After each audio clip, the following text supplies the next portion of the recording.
Okay అండి. దేవుని నామానికి మహిమ కలుగును గాక. ప్రభువైన యేసుక్రీస్తు నామములో మీ అందరికీ శుభాభివందనములు. అర్ధవివరణ సూత్రాలు మనమందరం నేర్చుకుంటా ఉన్నాం. ఈరోజు 11వ సూత్రాన్ని నేర్చుకోబోతున్నాం. 11వ సూత్రం ఏంటో మనం చూద్దాం. నంబర్ 1, భాషలో వ్యాకరణం ఉంటుంది గనక వ్యాకరణాన్ని గమనించి అర్ధవివరణ చేయవలెను. మనం చదువుతున్న భాష అనే విషయాన్ని మర్చిపోకూడదు. దేవుడు మనం ఇంతకుముందే చూసినట్టుగా దేవుడు మానవుల భాషలతోనే మనకు బైబిల్ ఇచ్చాడు. మనుషులు మాట్లాడుకునే భాషలోనే బైబిల్ ఇవ్వడం జరిగిందనే విషయాన్ని మరలా గుర్తు చేస్తున్నాను. అయితే మానవ భాషలో ఇవ్వబడినటువంటి దేవుని మాటలు బైబిల్ అనేది. కాబట్టి మానవ భాషలో ఏదైతే ఉంటుందో దాన్ని మనం ఖచ్చితంగా చూడాలి. భాషలో ఏమైతే ఉంటుందో దాన్ని చూడాలి. భాషలో వ్యాకరణం కూడా ఉంటుంది. మరి వ్యాకరణాన్ని బైబిల్‌లో పౌలు గాని, ఇతరులు గాని వాడారా? స్వయంగా యేసుప్రభు కూడా వ్యాకరణాన్ని వాడాడా లేదా కూడా చూద్దాం. భాష అన్నప్పుడు వ్యాకరణం ఉంటుంది. ఆ వ్యాకరణ చిహ్నాలు కూడా మనము గ్రహించాల. చూద్దాం. ఒక ఎగ్జాంపుల్ మనం చూస్తే మీకు అర్థమవుతది వ్యాకరణం అంటే ఎలా ఉంటుందని. చూడండి. మార్కు సువార్త 12వ అధ్యాయం 26, 27 వచనం ఏమన్నాడు? ఆయన సజీవులకు దేవుడు అన్నాడు. ఏమన్నాడండి ఆయన? సజీవులకు దేవుడు అని అన్నాడు. దీని అర్థం ఏంటి చెప్పండి? హలో! అన్న బ్రతికి ఉన్న మనకు ఆయన దేవుడు అని అర్థం. బ్రతికున్న మనకు ఆయన దేవుడు అని అర్థమా? ఓకే. ఇంకా ఎవరైనా?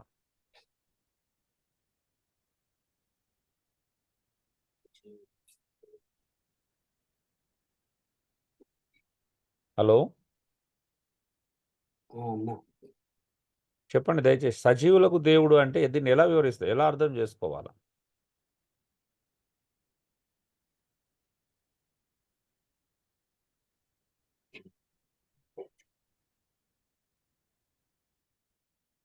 Hello dear brothers and sisters, దయచేసి స్పందించండి. సజీవులకు దేవుడు అంటే ఏంటి అసలు ఇంతకి?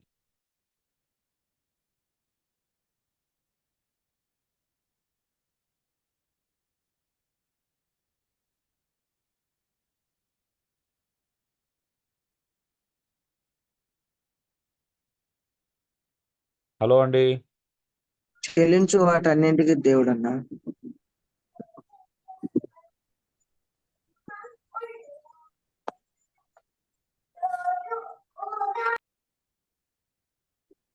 ఆత్మీయంగా జీవించుతున్న వారికి దేవుడు.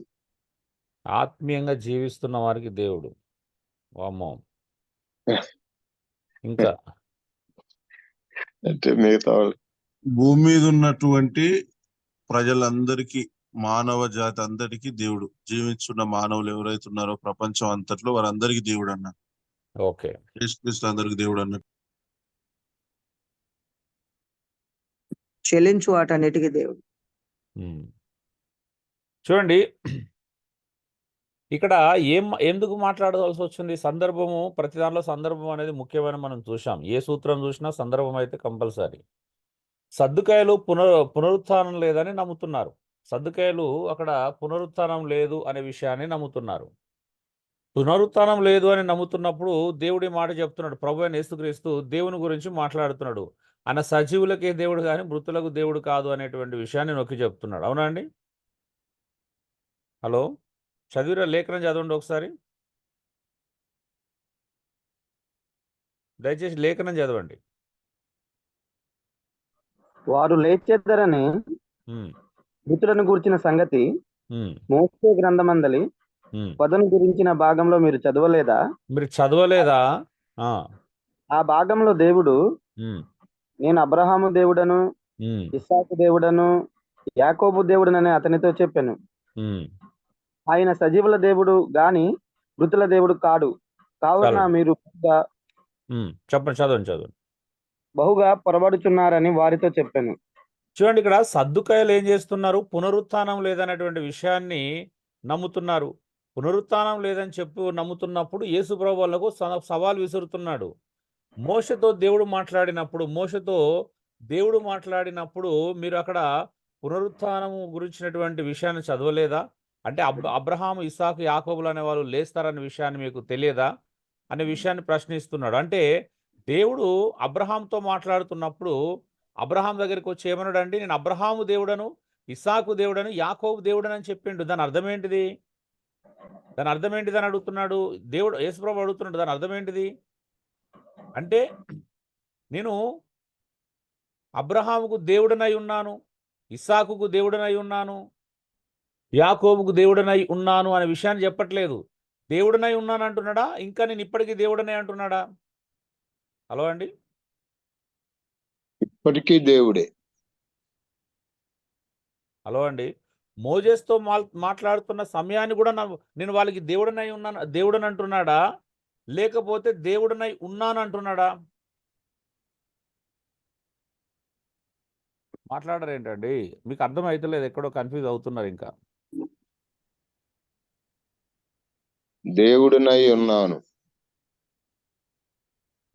మీరు వినట్లేదండి సరిగా. దేవుడనై ఉన్నాను అంటున్నాడా? దేవుడను అన్నాడు లేదండి. అది లేని ఎందుకు కల్పిస్తున్నారండి? దేవుడనై ఉన్నానని ఎక్కడ చెప్పాడు చెప్పండి? యాకోబు దేవుడను.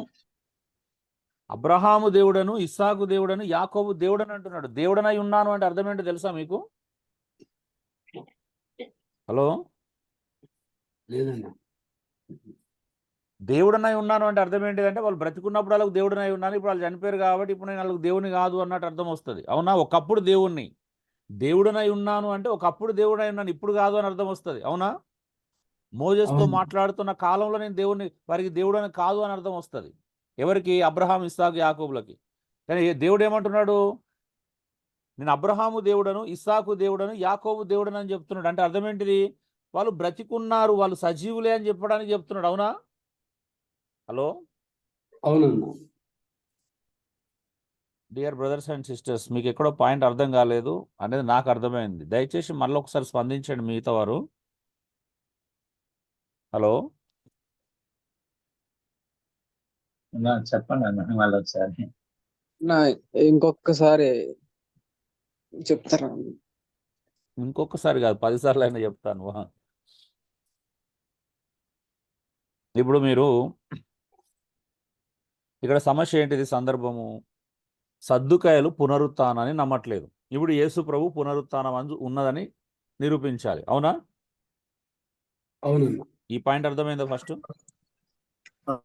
అర్థమైంది. ఇప్పుడు పునరుత్థానం ఉంది అని నిరూపించడానికి యేసుక్రీస్తు ఒక గ్రామర్ని వాడుతున్నాడు, ఇక్కడ వ్యాకరణాన్ని వాడుతున్నాడు. ఏ వ్యాకరణాన్ని వాడుతున్నాడు? మోసెస్ కాలంలో మోసెస్కు దేవుడు కనిపించినప్పుడు మోసెస్తో దేవుడు మాట్లాడుతూ నువ్వెవరు అని అడిగినప్పుడు ఏమని చెప్పాడంట? నేను అబ్రహాం దేవుడను, ఇస్సాకు దేవుడను, యాకోబు దేవుడను అని చెప్పాడంట. అవునండి? అవునన్నా. దాని అర్థం ఏంటిది? అబ్రహాం, ఇస్సాకు, యాకోబులు మరణించారని అర్థమా, బ్రతికున్నారని అర్థమా? బ్రతుకున్నారన్నా. బ్రతికున్నారు. మిగతా వాళ్ళు స్పందించాలి. అర్థమవుతుందా పాయింట్? అబ్రహాము, ఇస్సాకు, యాకోబులు బ్రతికున్నారని అర్థమా, దేవుడు మాట్లాడుతున్నప్పుడు మరణించారని అర్థమా? బ్రతికున్నారని. వాస్తవానికి మోజెస్ కాలంలో అబ్రహాం, ఇస్సాకు, యాకోబులు లేరు. ఉన్నారండి? లేరన్న. లేరు. కానీ దేవుడు ఎలా మాట్లాడుతున్నాడు? ఉన్నట్లుగా మాట్లాడుతుంది. అంటే నేను స్టిల్ ఇంకా అబ్రహాం దేవుడను, ఇస్సాకు దేవుడను, యాకోబు దేవుడని అని చెప్తున్నాడా? ఒకానొక టైంలో నేను వారికి దేవుడుగా ఉన్నానని చెప్తున్నాడా? ఇప్పటికీ నేను అబ్రహాము, ఇస్సాకు, యాకోబు దేవుడిని అని చెప్తున్నా. అంటే మోజెస్తో మాట్లాడుతున్న సమయంలో కూడా నేను అబ్రహాం దేవుడని, ఇస్సాకు దేవుడని, యాకోబు దేవుడని అనే చెప్తున్నాడు. అవునా? అవునన్నా. అవునన్నా. ఇప్పుడు ఆ పాయింట్ని తీసుకొని సద్దుకాయలతో ఏమని చెప్తున్నాడు? మీరు లేఖనాలను పొరపాటుగా అర్థం చేసుకుంటున్నారు. మోషను గురించినటువంటి, అంటే పొదను గురించినటువంటి సందర్భంలో దేవుడు అబ్రహాం దేవుడని, ఇస్సాకు దేవుడని, యాకోబు దేవుడని అని చెప్పినప్పుడు వాళ్ళు ఒకవేళ మృతులైతే ఆయన మృతులకు దేవుడు కాదు కదా, వాళ్ళు సజీవులు కాబట్టి దేవుడు సజీవులకు దేవుడు అని చెప్తున్నాడు. అవునా? అవునన్నా. ఇప్పుడన్నా అర్థమైందా పాయింట్? అర్థమైందన్న. ఇప్పుడు వాళ్ళు సజీవులు అని చెప్తున్నాడా, మృతులు అని చెప్తున్నాడా? సజీవులు. మరి ఒకవేళ మృతులైతే దేవుడు మృతులకు దేవుడు కాదు కదా అని అడుగుతున్నాడు. దేవుడు మృతులకు దేవుడు కాదు కదా, సజీవులకే దేవుడు కదా, వారు సజీవులు కదా అని అంటున్నాడు. అవునా? అవునన్నా. అంటే దాని అర్థం ఏంటిది? వాళ్ళు లేస్తారు. అవునా? అబ్రహాం, ఇస్సాకు, యాకోబు లేస్తారనే ఉద్దేశంతో చెప్తున్నాడా? పునరుత్థానం ఎలా ఉంది అని నిరూపిస్తున్నాడు ఇక్కడ. వాళ్ళు లేస్తారు. ఎందుకంటే పొదను గురించినటువంటి సందర్భంలో పునరుత్థానం గురించిన ప్రస్తావన ఎలా ఉంది? దేవుడు మోజేస్తో నేను అబ్రహాము దేవుడను, ఇస్సాకు దేవుడను, యాకోబు దేవుడను అని చెప్పుకున్నప్పుడే అర్థం చేసుకోవాలా, అంటే వాళ్ళు లేస్తారని. అవునా? అవునన్నా. కాబట్టి దేవుడు సజీవులకే దేవుడు కానీ మృతులకు దేవుడు కాదు. ఒకవేళ మృతులకు దేవుడు అయితే అంత అంత అది ఎందుకు చెప్పుకుంటాడు దేవుడిని? అబ్రహాం దేవుడని, ఇస్సాకు దేవుడని, యాకోబు దేవుడని చెప్పుకుంటాడు వాళ్ళు మృతులైతే. హలో, చెప్పడన్నా. చెప్పుకోడన్నా చెప్పు. ఇప్పుడు అర్థమైందా? కనీసం ఎవరికైనా అర్థం కాకపోతే మళ్ళీ అడగండి. శ్యామ్, అన్న అర్థమైందన్న. షూరా? అందరికి అర్థమైందా? అర్థమైందన్న. ఓకే అన్న అర్థమైంది. కొర్నేల్ గారు మీకు అర్థమైందా? అర్థమైంది అన్న, అర్థమైంది. ఆయన సజీవులకు దేవుడు అంటే జీవించుతున్న వారికి, తిరిగి లేచినటువంటి అనుభవం ఉన్న వారికి.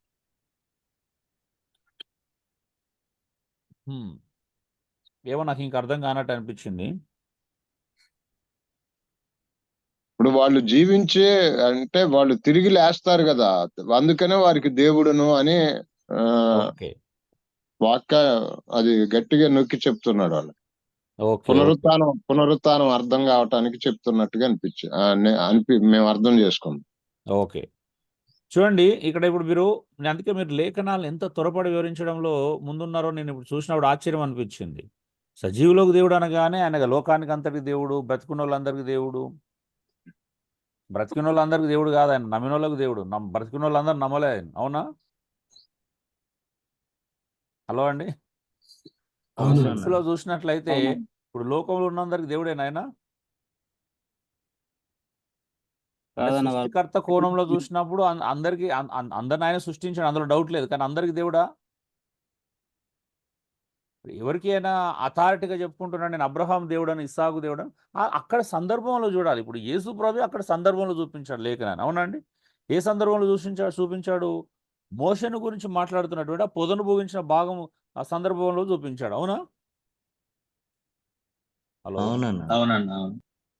సో మనం లేఖనాలు ఏం చేస్తామంటే జనరలైజ్ చేయకూడదు. మీకు ఎన్నోసార్లు చెప్తాను నేను, లేఖనాలను జనరలైజ్ చేయకూడదు, అన్నిటి సర్వసాధారణం చేయకూడదు. అంటే జనరలైజ్ చేయడం ఏంటిదంటే సహజంగా అన్ని కోణాల్లో అందరికీ వర్తింపజేసేలా చేయకూడదు. ఎందుకంటే లేఖనం అనేది ఒక ప్రత్యేకమైన సందర్భంలో రాయబడుతుంది, సందర్భంలోనే చెప్పబడుతుంది. దానిలో చాలా విషయాలు ఉంటాయి. ఇప్పుడు పునరుద్ధానం గురించినటువంటి ప్రస్తావనలో ఇది చెప్పబడింది. అక్కడ కూడా పునరుద్ధానం గురించిన సందర్భాన్ని ఉటంకించాడు ప్రభు. అవునా? మోషను గురించిన పొదగబాగ సందర్భంలో పునరుత్థానం ప్రస్తావన ఉందా? అక్కడ ఉందని చెప్పిండా లేదని చెప్పాడా? ఉన్నదన్న. అబ్రహాం, ఇస్సాకు, యాకోబు అన్నట్లోనే ఉన్నది. ఇప్పుడు ఈ లేఖనంలో మార్క్స్ వార్తలు కూడా మెన్షన్ చేశారంటే అక్కడ పొదను గురించిన సందర్భంలో మీరు చదవలేదా అన్నాడు. అవునా? అక్కడ పునరుత్థానం గురించిన సందర్భం ఉంది, మీరు చదవలేదా అన్నాడు. అన్నాడా?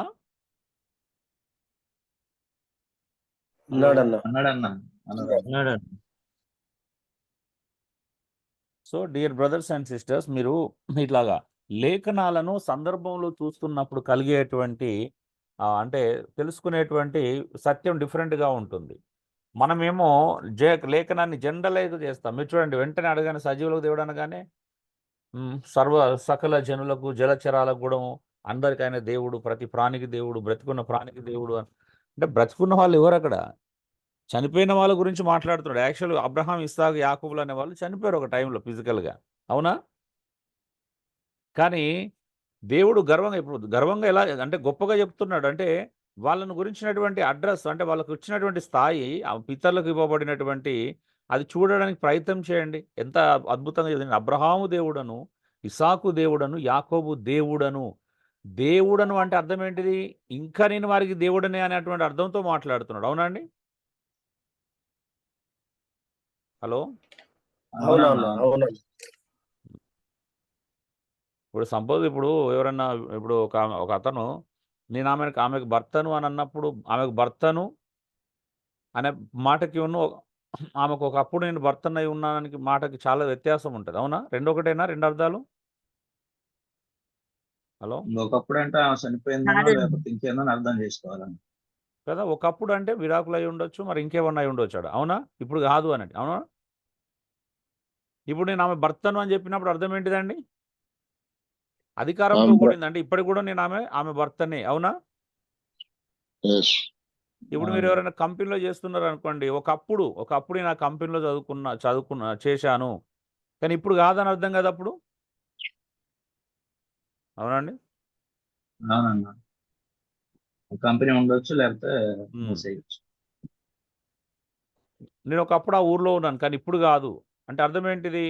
ఆ ఊరు అంటే నువ్వు ఒకప్పుడు, ఇప్పుడు నేను ఒకప్పుడు అబ్రహాంకు దేవుడని, ఇస్సాకు దేవుడని, యాకోబు దేవుడు అని చెప్పట్లేదు. ఇప్పటికీ నేను వారికి దేవుడనే అంటున్నాడు. అవునా? దాని అర్థం ఏంటి? ఇప్పటికీ దేవుడని అంటే వాళ్ళు సజీవులుగా ఉన్నారు. అవునా? వాళ్ళు లేస్తారు, వాళ్ళకి సజీవులే. అంటే వాళ్ళని దేవుడు ఎలా చూస్తున్నాడు? సజీవులుగా చూస్తున్నాడా, మృతులుగా చూస్తున్నాడా? సజీవులుగా. సజీవులుగా. సో ఇంత ఉంటుందండి బైబిల్లో మన వ్యాకరణ చిహ్నాలు, అందుకే గమనించాలని చెప్తున్నాం. చూడు, ఇక్కడ అబ్రహాము దేవుడు, ఇస్సాకు దేవుడు, యాకోబు దేవుడు అని అన్నాడు. అంతేగాని వారికి దేవునిగా ఉన్నానని చెప్పలేదు. అంటే వన్స్ అపాన్ ఏ టైం గురించి మాట్లాడట్లా.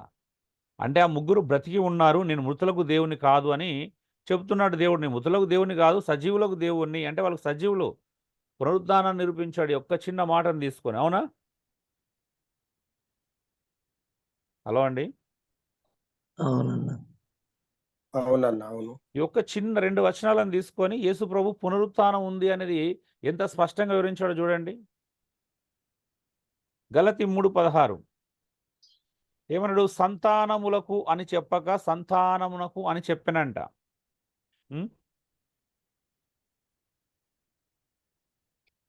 ఇది ఆల్రెడీ మాట్లాడుకున్నాం అబ్రహాం ఆశీర్వాదం గురించి. అవునా? చూడండి, ఇక్కడ కూడా పౌలు ఏం చేస్తున్నాడు? ఇక్కడ పౌలు వ్యాకరణం ఉపయోగించి క్రీస్తు పుట్టుకను రుజువు చేస్తున్నాడు. అవునా? క్రీస్తు పుట్టాడు, క్రీస్తునందే సకలమైనటువంటి ఆశీర్వాదాలు కలుగుతాయి, నీ సంతానం వలన ప్రపంచమంతా ఆశీర్వదించబడుతుంది అని అంటే చాలామంది ఏమనుకున్నారంటే అబ్రహాము సంతానంలో ఇస్సాకు, యాకోబుల వల్ల దీవించబడుతుంది అనుకున్నారు. అవునా? అబ్రహాం సంతానం అంటే ఎవరండి? యేసుక్రీస్తు ప్రభువారన్న. సో అబ్రహాం సంతానం అంటే ఇక్కడ కూడా పౌలు ఏమని చూస్తున్నాడు? ఒకటి చదవండి, గలతీ 3:16 చదవండి ఒకసారి.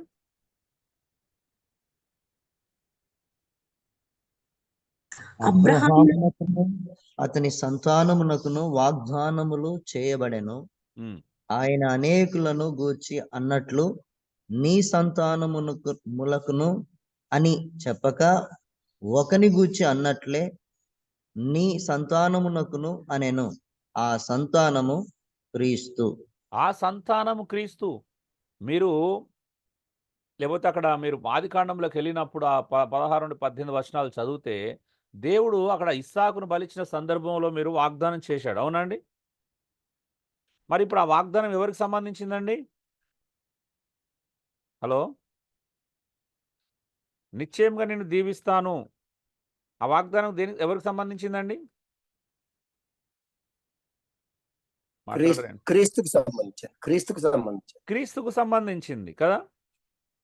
పోనీ ఆశీర్వాదం దేనికి సంబంధించిందండి అక్కడ? హలో,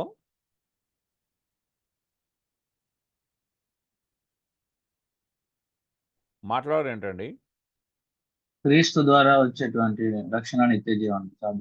మరి చూడండి, అబ్రహాం ఆశీర్వాదం అంటే ఇప్పుడు పూనకాలు వస్తున్నాయి ఒక్కొక్కరికి. అవునా?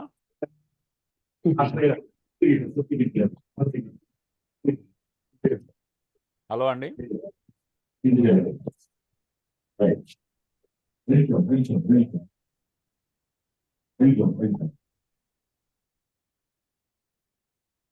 మాట్లాడరేంటండి? అబ్రహాం ఆశీర్వాదం అంటే మనుషులందరూ పూనకాలు వస్తున్నాయి లేదా? క్రైస్తవులకి వస్తున్నాయా?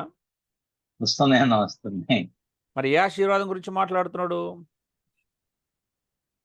క్రీస్తు ద్వారా కలిగే నిత్య జీవం. మరి ఎక్కడన్నా భౌతిక సంబంధమైన, ఆర్థిక సంబంధమైన ఆశీర్వాదాల గురించి మాట్లాడబడిందా అండి? ఇప్పుడు మన వాళ్ళు చాలా మంది ప్రాస్పార్టీ ప్రీచర్లు ఉప్పొంగిపోయి చేస్తున్నటువంటి ఇవన్నీ ఆలోచించండి ఒకసారి. హలో, మత్తయి సువార్త అబ్రహాము కుమారుడగు దావీదు కుమారుడైన యేసుక్రీస్తు వంశావళితో ప్రారంభించబడింది. అబ్రహాం కుమారుడు అంటే క్రీస్తు, ఆయన అనేకులను గురించి అన్నట్టు అంట. సంతానములకు అని చెప్పలేదంట. సంతానములు అంటే ఒకరికంటే ఎక్కువ. అవునా? అవునా? కానీ అలా చెప్పిండా? ఎలా చెప్పిండంట? నీ సంతానమునకు అని చెప్పాను. అక్కడ కూడా మీరు చదవండి ఆదికాండంలో, నీ సంతానమునకు అని చెప్పాను. ఏంటిదా సంతానము? యేసుక్రీస్తు. మళ్ళీ క్రీస్తు సంతానం అంటారు. ఎవరండి అది? క్రీస్తు సంతానం అంటే ఎవరు? మళ్ళీ డైరెక్ట్ క్రీస్తు అండి, మళ్ళీ క్రీస్తు సంతానం కాదు. ఆ సంతానం ఎవరు? క్రీస్తు. అవునా? అవును. మనం మాట్లాడే ప్రతి పదం చాలా ప్రత్యేకించబడిందండి బైబిల్లో. ఎందుకు ఆ మాటలు అంత స్పష్టంగా చెప్పబడ్డాయి? ఇప్పుడు అరసున్నాయనను తప్పిపోదు అని అంటే ప్రతి పదాన్ని, ప్రతి అక్షరాన్ని చాలా జాగ్రత్తగా చూడమన్నా, ఎలాగైనా తీసుకోవచ్చానా? హలో, ప్రతి పదాన్ని అక్షరాన్ని జాగ్రత్త చూడడం. ఇప్పుడు ఇక్కడ గ్రామరే కదా వాడుతుంది పౌలు. ఏం వాడండి? ఒక అక్షరంతోనే కదా ఇదంతా నిరూపిస్తుంది. ఒక్కటే అక్షరం తేడా. అవునా? అవును. డూలు సంతానము, సంతానములు. అవునా? సంతానము, సంతానములు. అవునా? సంతానం ఏకవచనం బహువచనం. అర్థమవుతుందా అండి? అర్థమవుతుంది. ఏమో ఇంకా డౌట్గానే మాట్లాడుతున్నారు. అర్థమవుతుంది. మీరు ఒర్రే దొరుకోండి, మా నమ్మకాలు మాకు ఉంటే మేము తర్వాత మా నమ్మకాల్లోనే కొనసాగుతాం అన్నట్టు ఉంది.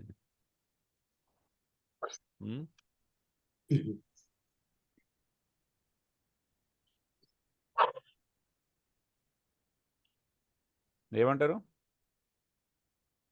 అదేం లేదన్న. అదేం లేదా? క్లారిటీ వచ్చిందన్న. లేదండి, మళ్ళీ మేము బైబిల్ మీరు చెప్పినట్టు ఎందుకు చదువుతామండి? మాకు ఎట్లా నచ్చితే అట్లా చదువుకుంటాం. మీరేందారు ఇలాగ చదువుకోవాలని రూల్ ఏముంది? అవునా? ఇలాగే అర్థం చేసుకోవాలని రూల్ ఏముంది? రూల్ ఉందన్న. రూల్ లేకపోతే ఇక ఎట్లంటే తగులుతారు.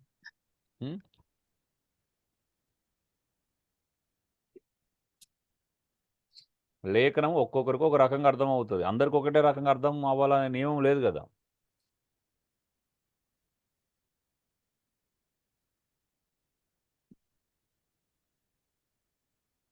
ఏమంటారు?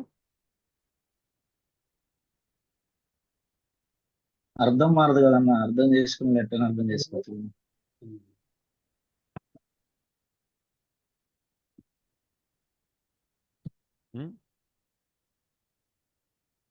సో ఆశీర్వాదం అనేది క్రీస్తు ద్వారా అర్థం.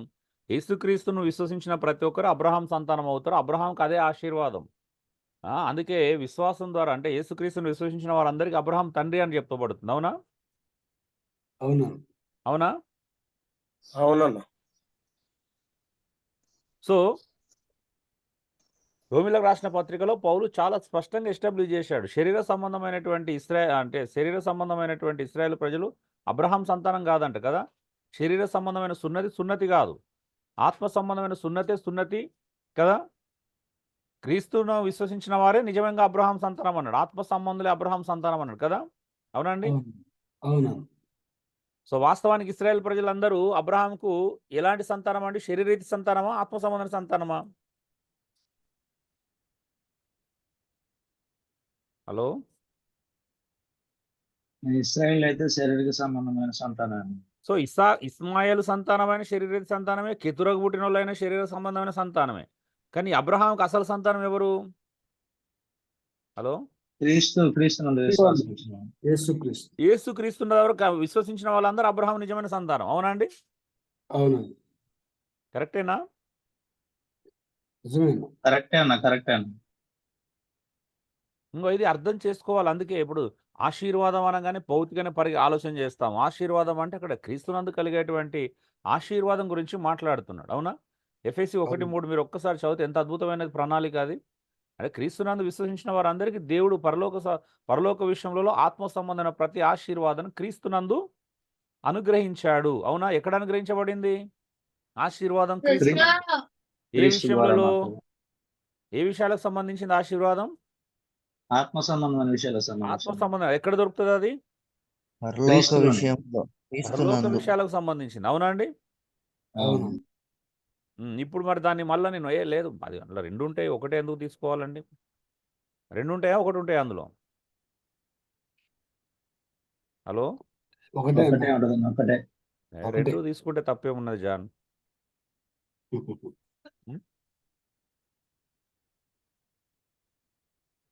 ఇప్పుడు నేను 2 తీసుకున్నాను అనుకో, తప్పు ఉంటుందా? ఎవరు తీసుకున్నా తప్పే అన్న. 2 తీసుకున్నా. నాకు పరలోకంలో అవసరం లేదండి, భూమి మీదనే అవసరం. నాకు ఆత్మ సంబంధమైన అవసరం లేదు, శరీర సంబంధమైనది అవసరం. నాకు క్రీస్తునందు అవసరం లేదు, ఈ లోకం అందే అవసరం. ఇప్పుడు నేను అలా తీసుకుంటే ఏమున్నది, తప్పేముంది?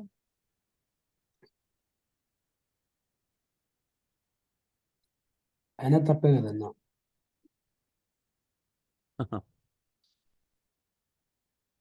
అంటే మన వాళ్ళు చాలా మంది, అంటే మన వాళ్ళంటే ఇక్కడ గ్రూప్లో ఉన్న వాళ్ళ గురించి కాదు, చాలా మంది క్రైస్తవులు అలా ప్రశ్నిస్తున్నారు కాబట్టి మనం ఏమనాలని అడుగుతున్నాను. నేను రెండింటికి అప్లై చేసుకుంటే తప్పేముందని అంటారు క్రైస్తవ ప్రపంచం అంతా, అవునా? అవును. అంటే ఇప్పుడు పరిశుద్ధాత్మ దేవుడు పాత నిబంధనలో రాయించింది, క్రొత్త నిబంధనలో రాయించింది, పౌలుతో చెప్పించింది, ఎఫెసులో రాసిన పత్రికలు రాయించింది, తండ్రి అనే దేవుని చిత్తం అదే అని రాయించింది, ఆయన అది జగత్తు పునాది వేయబడుకొని రాయబడిన ప్రణాళిక అని చెప్పబడింది. ఇవన్నీ తప్పైతే అప్పుడు, అవునా? అవునండి. అంటే ఎవరిని తప్పుపడుతున్నాం అప్పుడు మనం?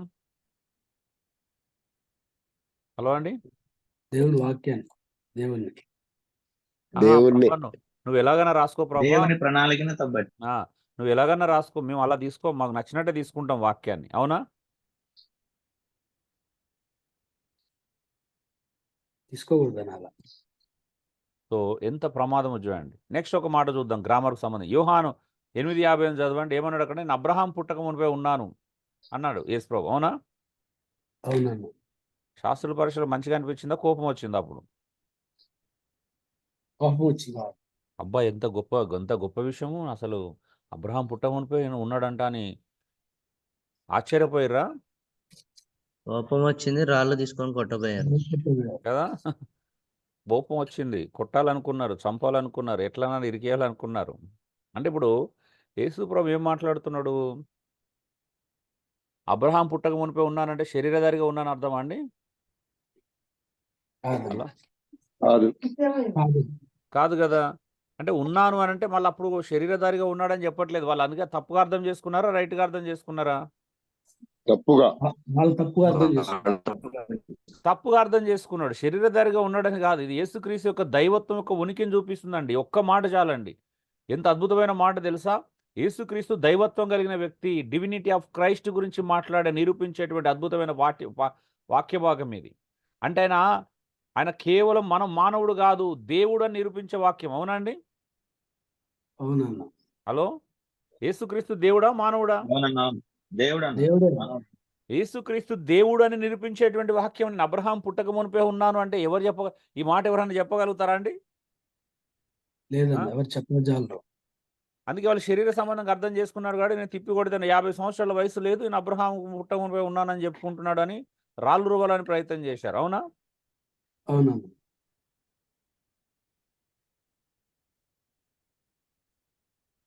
ఆలోచించండి ఒకసారి. అంటే చూడండి, ఒక చిన్న పాయింట్ అండి, బైబిల్లో చెప్పబడినటువంటి పాయింట్ పవర్ఫుల్గా ఉందా, నార్మల్గా ఉందా? ఒక్క మాట. ఇది చాలా పవర్ఫుల్ గానే ఉంది. అందుకని బైబిల్ చదువుతున్నాడు, ఒక్కొక్క మాట మాట్లాడుతున్నప్పుడు దానికి క్షుణ్ణంగా పరిశీలించకపోతే, దాని సందర్భాన్ని అర్థం చేసుకోకపోతే ఎంత ప్రమాదం ఆలోచించండి. ఇప్పుడు ఇవన్నీ ఒక సత్యాన్ని ప్రతిస్థాపన చేసే విషయాలు, అవునండి? ఇప్పుడు గ్రామర్గా మనం చూస్తున్నటువంటి వ్యాకరణాన్ని గమనించాలని చూస్తున్న ప్రతి సందర్భం చూడండి, ఒక సత్యాన్ని ఎలా ఎస్టాబ్లిష్ చేస్తున్నాయో. హలో అండి. అవునన్నా.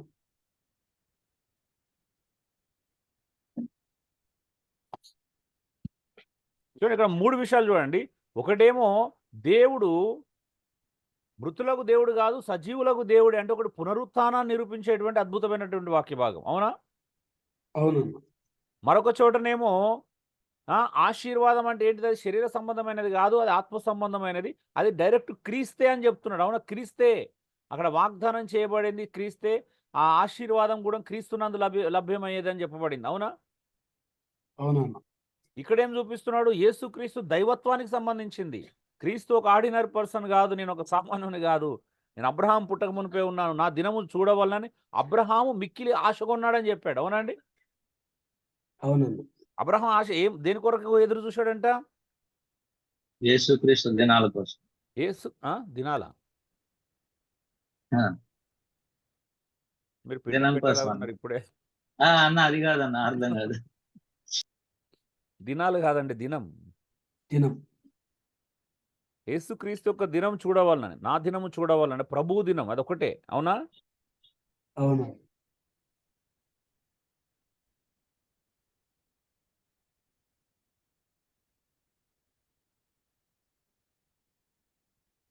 అంటే యేసు ప్రభుని అక్కడ చాలామంది నమ్మట్లేదు. అందుకే కదా నేనెవరు, నా ఉనికి ఏంటి, నేను ఎక్కడి నుంచి ఉన్నానో తెలుసా, ఎప్పటి నుంచి ఉన్నానో తెలుసా. యోహాను సువార్తలో చాలా సందర్భంలో కదా, లోకం పుట్టినది మొదలుకొని కదా, పుట్టక మునిపే ఉన్నాడంట ఆయన. దేవా నా తండ్రి నా ఎట్టి ప్రేమ కలిగి ఉన్నాడు, ఇవన్నీ అంటే ఆయన ఒక ఉనికిని చూపిస్తున్నాడు, తన యొక్క దైవత్వాన్ని నిరూపిస్తున్నాడు. మరొక నాలుగో ఉదాహరణ చూద్దాం. మత్తయి సువార్త 28:19-20 వెళ్ళి సమస్త జనులను శిష్యులుగా చేయుడి అంటే అర్థం ఏంటండి? వెళ్ళి సమస్త జనులను శిష్యులుగా చేయుడి. ఇందులో ఒక విషయం ఉంది.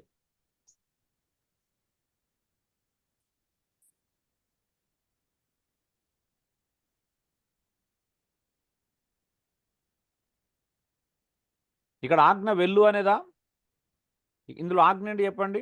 వెళ్ళు అనేది ఆజ్ఞ కదా. హలో అండి. అవునన్నా అవునన్నా వెళ్ళు అనేది ఆజ్ఞ కదా. వెళ్ళు అనేది ఆజ్ఞ. ఓకే, ఇంకా ఎవరైనా? కాదన్న, శిష్యులుగా చేయడం అనేది ఆజ్ఞ.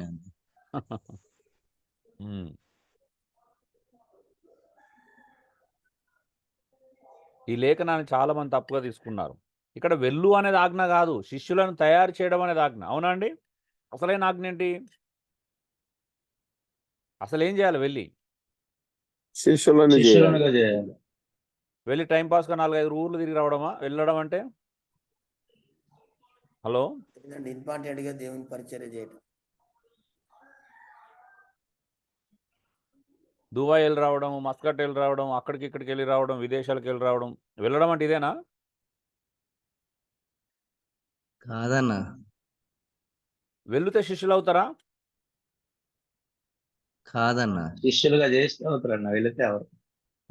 వెళ్తే అవుతారంట కదా, అందరికీ వెళ్తున్నారంట కదా చాలా మంది బయటికి. మనం కూడా వెళ్తుంటాం కదా, ఎందుకు వెళ్తున్నాం మనం? వెళ్ళాలి కాబట్టి వెళ్తున్నామా, శిష్యులను చేయడానికి వెళ్తున్నామా? చూడండి, ఇక్కడ వ్యాకరణం అనేది చాలా ప్రధానమైనదండి. ఆజ్ఞ వెళ్ళమని చెప్పాడు, అఫ్ కోర్స్ వాళ్ళు వెళ్ళాలి, కానీ వెళ్ళడం ఆజ్ఞనా, అందులో శిష్యులను తయారు చేయడం ఆజ్ఞనా? ఇక్కడ వెళ్ళు అనేది ఆజ్ఞ కాదు, శిష్యులను చేయడం అనేది ఆజ్ఞ. అవునండి? అవునన్న. ఆఫీస్ నుంచి వెళ్ళి బ్యాంక్ వెళ్ళండి అన్నాడు అనుకోండి, బ్యాంక్ వెళ్ళేసి వచ్చాను అనుకోండి, ఇప్పుడు బాగా చెప్పినట్టు విన్నట్టేనా? హలో, పని చేస్తే అక్కడ పని చేయాలి. బ్యాంక్ ఏమైనా బ్యాంక్ వెళ్ళేసి వచ్చినా అని చెప్పినావు, మరి డిపాజిట్ చేసినావంటే చేయలేదా నన్ను అనుకో. అవునా? బ్యాంక్ పని అయిందా అంటే కాలేదన్నావు అనుకో, రైటేనా? ప్రభా వెళ్ళమన్నా కాబట్టి వెళ్ళినా, మరి శిష్యులను చేసినావంటే లేదు ప్రభా నువ్వు వెళ్ళమన్నా కాబట్టి వెళ్ళినా, శిష్యులను చేసేదేంటి? అవునా? అంటే మేము వెళ్ళమంటే వెళ్ళాము, అక్కడ మాదొక దుకాణం తెలుసుకున్నాం, మరి శిష్యులను చేయడం పరిస్థితి ఎవరు చేయాలి శిష్యులను?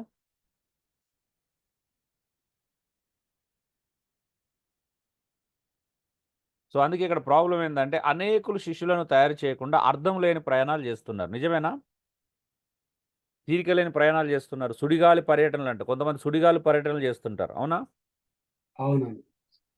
అంటే అలా వెళ్ళి ఒక రౌండ్ వేసుకొని వస్తే పని అయిపోతుందా అండి? తప్పుగా అనుకోవద్దు, అలా వెళ్ళి ఒక రౌండ్ వేసుకొని వస్తే పని అవుతుందా కాదా?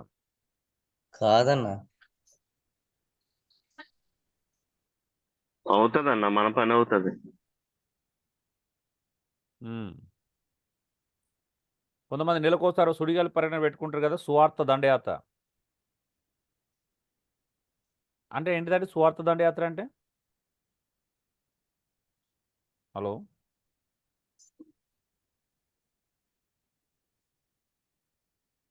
స్వార్థ పేరు మీద తిరగడం అన్న, చెప్పుకుంటూ తిరిగి రావడం. అంతేనా? సువార్త జరిగి శిష్యులు తయారు చేస్తున్నారు? ఇంకా అది లేదన్న. అది లేదు కదా, అది మనకు సంబంధం లేదు, అది సంబంధం లేదు విషయం అది. అలాంటి వాటితో పెట్టుకోకూడదు, తప్పది పరిచర్యలో. అవునండి.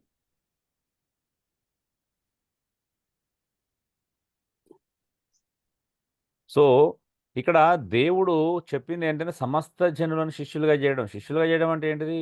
యేసుక్రీస్తు ఆజ్ఞాపించిన ప్రతి ఆజ్ఞ, యేసుప్రభు బోధించిన ప్రతి బోధ, అనుసరించేలా చేయడం అన్నాడు. నేను మీకు ఏ ఏ సంగతులను ఆజ్ఞాపించితినో వాటన్నిటిని గైకొన్న వలనని వారికి బోధించుడి అనేది. చూడండి, నేను నెలల తరబడి సంవత్సరం తరబడి బోధిస్తేనే ప్రజలు శిష్యులు అవ్వట్లేదు. అవునా అండి? అవుతుర్రా? అవును కావట్లేదు. మరి అలాంటిది అలా ఒక దండయాత్ర చేసేసి ఒక సుడిగాలి పర్యటన చేసి వస్తే అవుతారా అండి? ఏమైనా అవుతుందా? మీరే చెప్పండి. కాదన్న.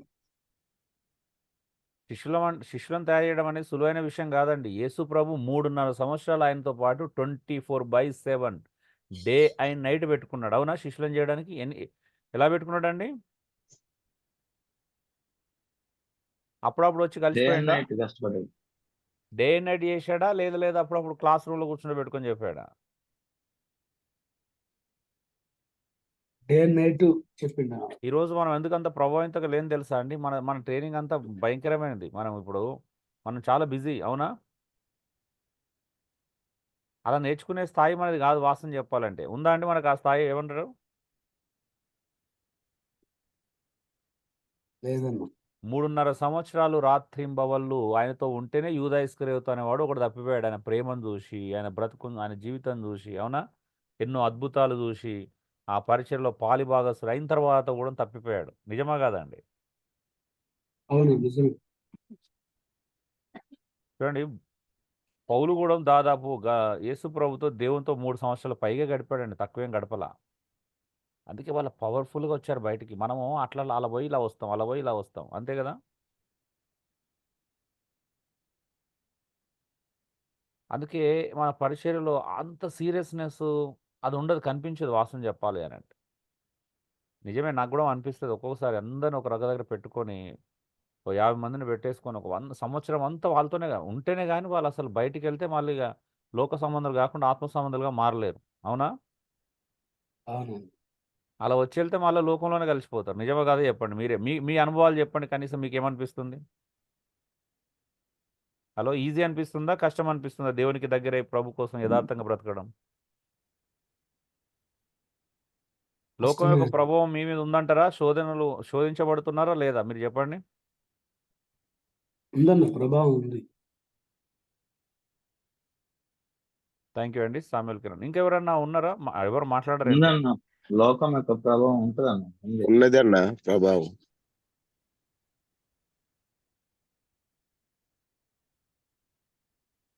ఇంకా చూడండి, మరొక 5వ ఉదాహరణ ఎఫెసీ 5:18 ఆత్మపూర్ణులై ఉండుడి అంటే అర్థం ఏంటి చెప్పండి? ఆత్మపూర్ణులై ఉండడం అంటే అర్థం ఏంటి? హలో, ఈరోజు ఏలియా గారు లేరా? వాయిస్ వినబడట్లేదు. అన్న ఇలా ఏఐ గారు వేరే క్లాసులు వెళ్ళాడన్నా. ఓకే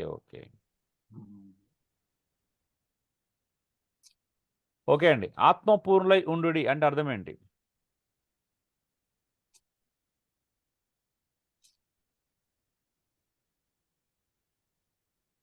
అంటే అక్కడ వాళ్ళు మద్యంతో మత్తులై ఉంటున్నారు కాబట్టి దాని కంట్రోల్లో ఉండకుండా. జాన్ 1 మినిట్ జాన్, మీతో వాళ్ళు ఒకసారి స్పందించండి. ఆత్మపూర్ణులై ఉండడం అంటే అర్థం ఏంటి?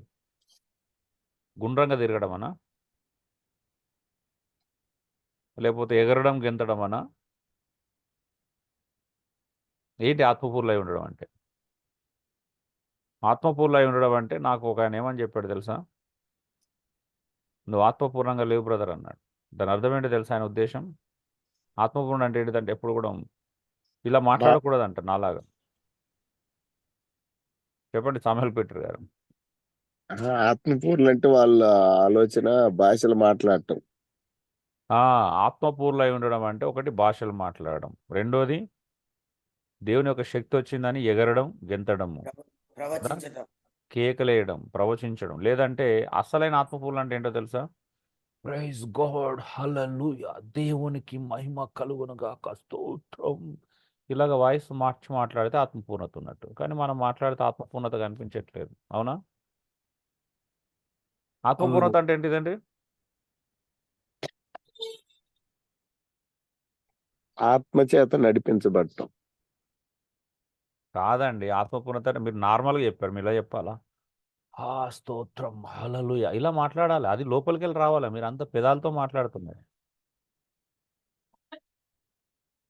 మీరు అందరి శరీర సంబంధమే మాట్లాడుతున్నారు నాతో పాటు. మీలో ఎవరికి ఆత్మపూర్ణత లేదు. హలో అండి. అవునన్న వాళ్ళు అట్లే ఉన్నానన్న అంటున్నారు. బయట. ఉందా అండి కనీసం నాకైనా మీకైనా ఆత్మపూర్ణత అంటే తెలుసా? మనకు తెలియనే తెలియదు అసలు.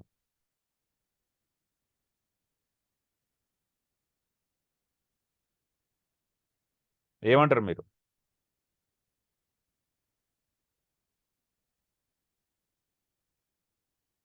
హలో అండి, మీరు ఏమంటారు ఇంతకీ?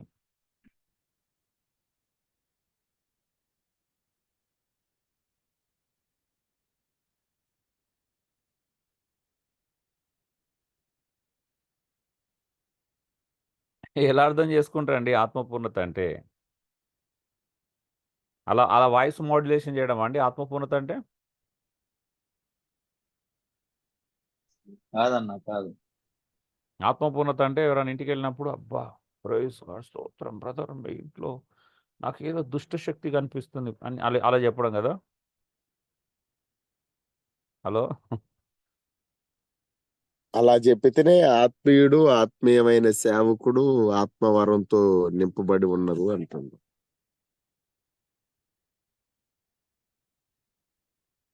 కదా? ఎంత భ్రష్టు పట్టించారంటే అంటే బైబిల్ ఒక వాక్యాలను ఎంత తప్పుగా అర్థం చేసుకొని ప్రజలకు రుద్దుతారంటే చాలా ప్రమాదకరమైన విషయాలు అన్నీ. ఆత్మపూర్ణులై ఉండడం అంటే ఇప్పుడు చెప్పు జాన్ ఐజాక్. అన్న ఉమ్. ఆత్మపూర్లు అంటే ప్రవర్తనలో కనపడుతుంది అన్న. సాత్వికం, ప్రేమ, ఉమ్. క్షమించడం, తగ్గించుకొని జీవించడం. ఆత్మ నడిపింపు కింద ఇవన్నీ ఉంటాయి కదా. ఓకే.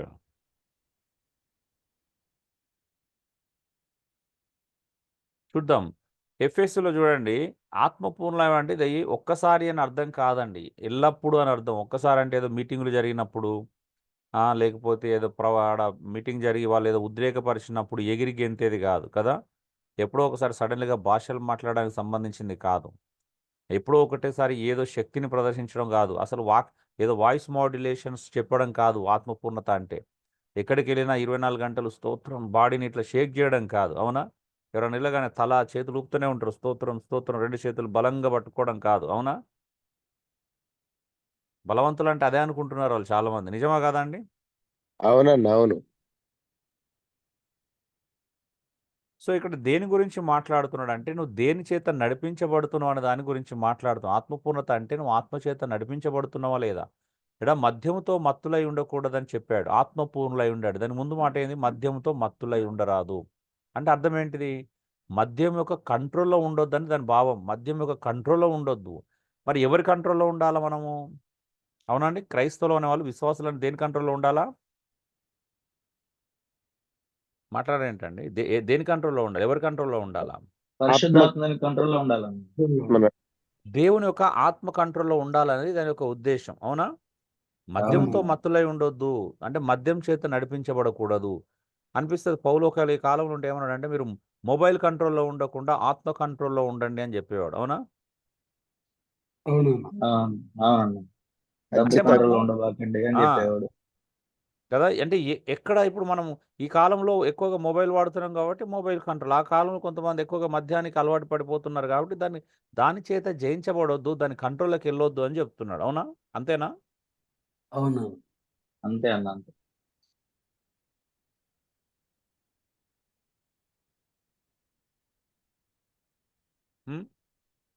దాని ముందు ఏమని చెప్పాడు? అయితే ఇక్కడ చాలామంది ఏం చేస్తున్నారంటే చూడండి, ఇప్పుడు ఇది ఒకవేళ మనం ఈ కాలంలో అప్లై చేసుకుంటే మీరు 15వ వచనం చేస్తే ఏమన్నాడు? దినములు చెడ్డవి గనక అజ్ఞానుల వలె సమయాన్ని వృధా చేసుకోకుండా జ్ఞానుల వలె సమయాన్ని వాడుకోమంటున్నాడు. అవునా అండి?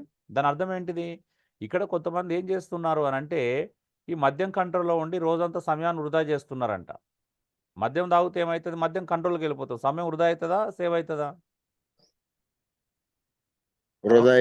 సమయం వృధా అయిద్దన్న.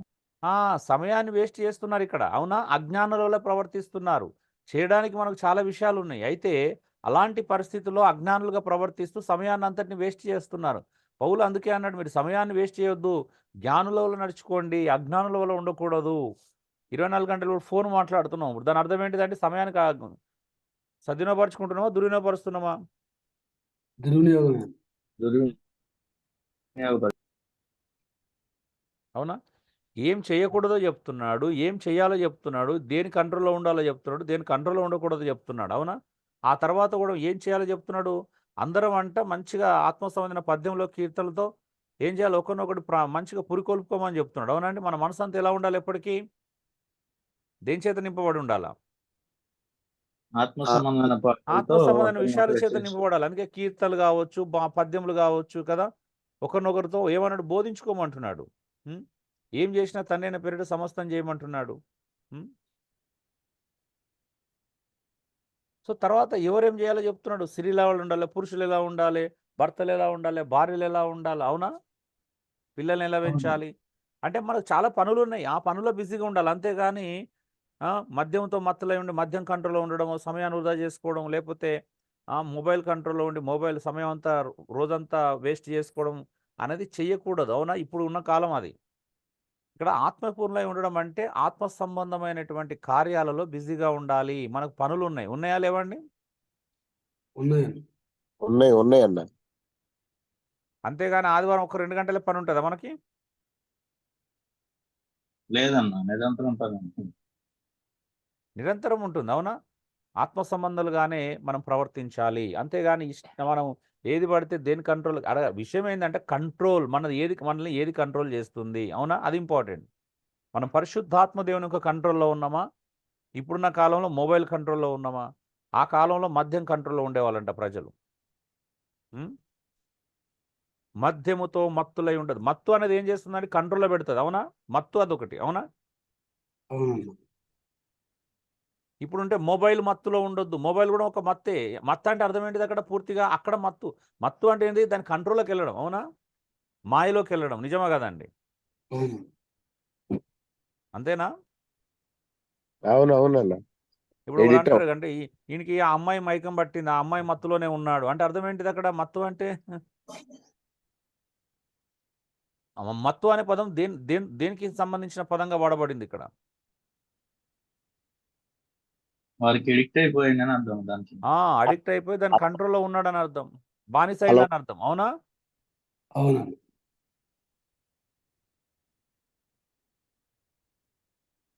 అందుకే యేసుప్రభు మాట్లాడినప్పుడు చూడండి మత్తు అనే పదం అక్కడ కూడా వాడతాడు. తిండి, ఐహిక విచారములు అనే మత్తు అంట. అవునా? అది కూడా మత్తేనంట. అవునండి? అవునండి. మత్తుతోనే పోల్చాడు కదా! ఊరికే ఈ జీవన సంబంధమైన విషయాల గురించి చింతించడం కూడా మత్తే. అవునా? మాట్లాడరండి. అవును. దాని కంట్రోల్‌లో అవునన్నా ఉన్నట్టే అవును. కాదండి. అవునా? అంతేనా? అవును. అన్నా. 24 గంటలు ఐహిక సంబంధమైన విచారాలు కలిగి ఉన్నామంటే దాని అర్థం ఏంటి? దాని కంట్రోల్‌లో ఉన్నట్టా లేనట్టా ఇప్పుడు? ఉన్నట్టే అన్న. కంట్రోల్‌లో ఉన్నట్టు. అప్పుడు మనల్ని ఏది నడిపిస్తది? ఐహిక సంబంధమైన విచారాలు నడిపిస్తాయా? ఆత్మ సంబంధమైన విషయాలు నడిపిస్తాయా అప్పుడు? ఐహిక సంబంధం. ఐహికమైన విచారాలే మనం నడిపిస్తాయి. కదా! వాటి మధ్యలో చిక్కబడిపోతామని చెప్తున్నాడు. మీరే కావాలంటే చూడండి లూకాసు వార్త 10వ అధ్యాయంలో చెప్తాడు, 8వ అధ్యాయంలో చెప్తాడు, 21 3 సార్లు ఉంటది. అంటే ఐహిక సంబంధమైన విచారాలను ఒక మత్తు లాంటివి. అంటే అర్థం ఏంటి? వాడి కంట్రోల్‌లోకెళ్ళిపోతాం. వాడి గురించి ఆలోచిస్తాం. వాడి గురించే చింతిస్తాం. వాడి గురించే ప్రాకులాడతామని అర్థం. ఈ మద్యంతో మత్తులై ఉండేవాళ్ళు కూడా అంతే వాడు. ఈ తాగింది దిగముందే మళ్ళీ తాగాలనిపిస్తది ఆయనకి. అవునా? అవును. అంటే దేనికోసం వెళ్తాడాడు? ఇప్పుడు దానికి డబ్బులు కావాలి. కాబట్టి 100, 200 ఎవరిని పడితే ఆళ్ళకి అది దొరికేంత వరకు వాడు అడుక్కొని మళ్ళీ అదే పని మీద ఉంటాడు. అవునా? ఈ ఐక్య సంబంధమైన విచారాలు ఉన్నా కూడా అంతే. ఎప్పుడు 24 గంటలు భూ సంబంధమైన వాటి మీద మనసు పెడతారు. ఎక్కడ ఆశీర్వదించబడతారంటే అక్కడ పరిగెడతారు. వాళ్ళకి ఎక్కడ డబ్బొస్తాయంటే అక్కడికే ఎళ్తారు. అవునా? అవునన్నా. సో, ఇక్కడ అవునన్నా. దేవుని ఆత్మచేత నడిపించబడాలి. అలా ఆత్మచేత నడిపించే వాళ్ళు సమయాన్ని సద్వినియోగం చేసుకుంటారు. మంచిగా ఆత్మసంబంధమైన పద్యములు పాడుకుంటారు. దేవుని ప్రజల్ని హెచ్చరిస్తారు. ఒకరికొకరు లోబడి ఉంటారు. ఒకరినొకరు చేర్చుకుంటారు. ఒకరినొకరిని కాపాడుకుంటారు. క్రీస్తును పోలి నడుచుకోవడానికి ప్రయత్నాలు చేస్తారు. ఇవన్నీ జరుగుతాయి అందులో. అవునా? చాలా అవునన్నా. పనులుంటాయి. తర్వాత వచనాలు మీరు చదివితే అర్థమవుతది. 12వ సూత్రం. లేఖనంలోని మన సొంత అభిప్రాయాలు చేర్చకుండా జాగ్రత్తగా పరిశీలించి అర్థవివరణ చేయవలెను. ఇక్కడ మరొక ప్రమాదకరమైన విషయం ఉంది. హ్మ్. ఏంటిదది? లేఖనంలో మన సొంత అభిప్రాయాలు చేర్చకుండా జాగ్రత్తగా వివరించాలి. కానీ చాలామంది ఏం చేస్తారంటే మనం సొంత అభిప్రాయాలను కలిగి ఉంటాం. ఎలాంటివో చూద్దాం ఒకసారి. యెషయా 55:11 నాకు అనుకూలమైన దానిని నెరవేర్చును అన్నాడు. ఒక వాగ్దానం ఇది కదా! అది మరలా నా యొద్దకు తిరిగి రాక నాకు అనుకూలమైన దాన్ని నెరవేర్చడం ఉంది. దీని అర్థం ఏంటిదండి? చాలా సందర్భాల్లో మీరు ప్రామిస్ కార్డులో చూస్తారు కదా ఈ మాటను. దీని అర్థం ఏంటి?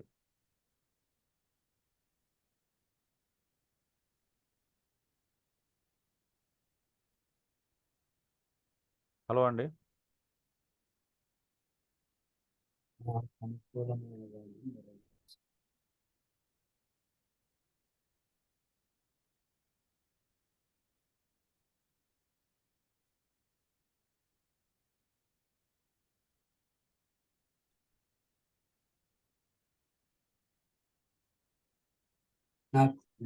దీని అర్థం ఏంటి?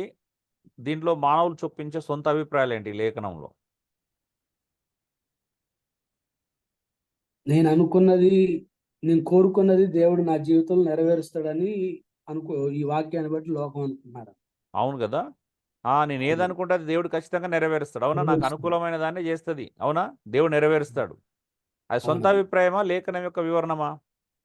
సొంత అభిప్రాయమే.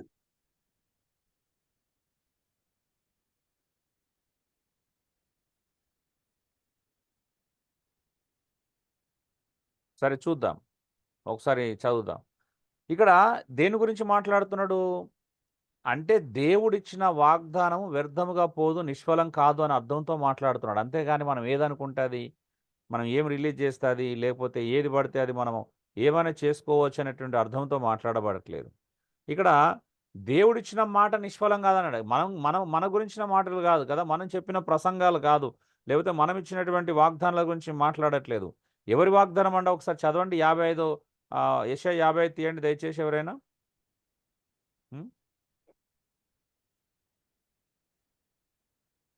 హలో అండి. నా స్లైడ్ ఒకసారి ఉంచరా? 10వ వచనం నుంచి చదవమంటారా అన్న? చదవండి. వర్షమును హిమమును ఆకాశం నుండి వచ్చి అక్కడికి ఎలాగూ మరలక భూమిని తడిపి విత్తువానికి విత్తనమును భుజించువారికి ఆహారమును కలుగుటకే అది చిగిర్చి వర్ధిల్లునట్లు చేయను, అలాగే నా నోట నుండి వచ్చు వచనమును ఉండును. దేని గురించి చెప్తున్నాడు? చాలండి. దేవుడు దేని గురించి చెప్తున్నాడండి? ఎవరి గురించి మాట్లాడుతున్నాడు ఆ మాట? ఆయన నోట నుండి వాగ్దానం గురించి, ఆయన నోట నుంచి మాట గురించి చెప్తున్నాడా? ఏది పడితే అలా అర్థం చేసుకోవచ్చు అని మాట్లాడుతున్నాడా? చూడండి ఎంత స్పష్టమైనటువంటి వివరణ అండి. అంటే పైనుండి వర్షం వచ్చి భూమికి తడిపి అంటే ఆ విత్తనం మొలిపించి దానికి ఎలాగైతే ప్రయోజనం చేకూరుస్తుందో, అంటే వచ్చినటువంటి వర్షం దాన్ని పని చేసుకొని పోతుందంట కదా, అది భూమికి ప్రయోజనం చేర్చిన తర్వాతనే వెళ్తుందంట. అవునా? అవును. అంటే ఎలా చెప్తున్నాడు? ఎలాగైతే అది మరలా తన యుద్ధకు రాదంట, అంటే పని ముగించుకోకుండా రాదంట అది. అవునా? తన పని తను చేసుకుంటుంది. అలాగే నా నోట నుండి వచ్చే ప్రతి మాట అలాగే ఉంటుంది, అది బయటకు వెళ్ళి తన పని నిర్వర్తిస్తుందంట. అవునా? అంటే దేవుని మాట వ్యర్థం కాదు, నిష్ఫలం కాదు. అంతేనా? అవును. మాట్లాడరేంటండి? అవునండి, అవును.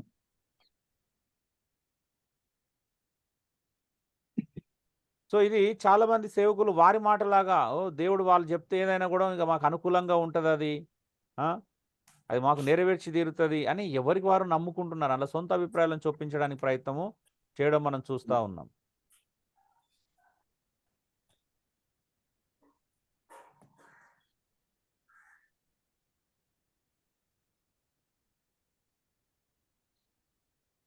సో ఇక్కడ కూడా చూడండి, కీడుకు ప్రతి కీడు ఎవరికి చేయొద్దు. ఆల్రెడీ ఇది నేర్చుకున్నాం కదా, ఇది ఆల్రెడీ మీకు ఇంట్రడక్షన్లో చెప్పాను కాబట్టి దీన్ని స్కిప్ కొట్టేస్తున్నాను కదా. కీడుకు ప్రతి కీడు చేయొద్దు.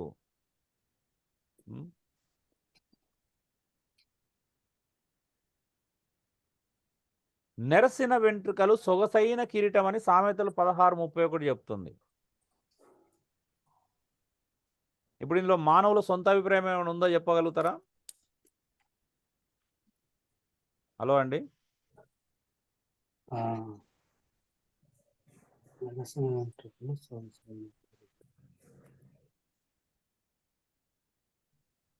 మానవుని ప్రేమ ఉండదు కదన్నా.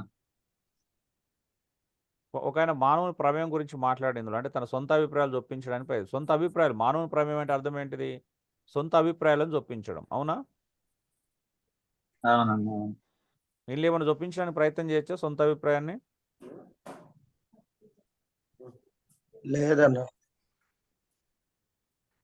మీరు నమ్మట్లేదు కదా, నేను కావాలంటే ఒక వీడియో పెడతాను మీకు.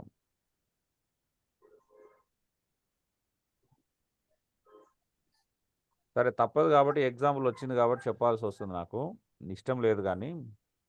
ఒక ఆయన ఒకసారి లైవ్ ప్రోగ్రామ్ చేశాడండి.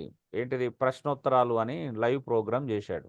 ఒక సేవకుడిని మరొక ఆయన, వాళ్ళకు సంబంధించిన ఆయన అయి ఉంటాడు, ఆ ఇంటర్వ్యూ చేసిన ఆయన కూడా. చేసి ఏమడిగిండంటే ఆయనను కొన్ని ప్రశ్నలు అడిగాడు. అయ్యగారు, మరి సేవకుడు అంటే బైబిల్లో ఏకపత్ని పురుషుడై ఉండాలని చెప్పబడింది, మరి మీకు 2 భార్యలు ఉన్నారు కదా, మరి తప్పు అనిపించలేదా అని అడిగాడు. అడిగితే ఆయన ఏమని చెప్పాడు, తన సొంత అభిప్రాయాన్ని చొప్పించాడు అక్కడ కూడా. ఏమని, ఇగో బ్రదర్, మీరు మా ఇంటికి వచ్చి చూడండి, మా ఇంట్లో మొత్తం వెతకండి, మా ఇంట్లో అన్ని రూములు వెతకండి, వెతికితే 1, 2 అని లెక్క పెట్టండి, లెక్క పెడితే ఒకరే కనిపిస్తారు, 2 కనిపించరు అన్నాడు. లాజిక్ బాగుంది కదా. దానికి కొన్ని ఎగ్జాంపుల్ చెప్పాడు ఆయన. ఏమన్నాడంటే, బ్రదర్ నాకు ఒక వాచ్ ఉంది, అది పాడైపోయింది, నేను మరలో ఒక వాచ్ కొనుకొచ్చుకున్నాను, ఇప్పుడు నాకు 2 వాచ్లు ఉన్నట్ట. నాకు ఒకప్పుడు ఒక ఇల్లు ఉండే, తుఫాన్లో కొట్టుకుపోయింది, గవర్నమెంట్ నాకు 2వ ఇల్లు ఇచ్చింది, ఇప్పుడు నాకు 2 ఇళ్ళు ఉన్నట్ట అని అడిగాడు భార్య విషయంలో. సరే అది పక్కన పెడదాం. రెండోది ఏం అడిగిండంటే నా ప్రశ్న, అయ్యగారు, నెరసిన వెంట్రుకలు వృద్ధులకు అలంకారము అని చెప్పబడి ఉన్నది కదా, మరి మీరెందుకండి రంగేసుకున్నారు, తల వెంట్రుకలకు రంగేసుకున్నారు అని చెప్పాడు, అడిగాడు ఆయన.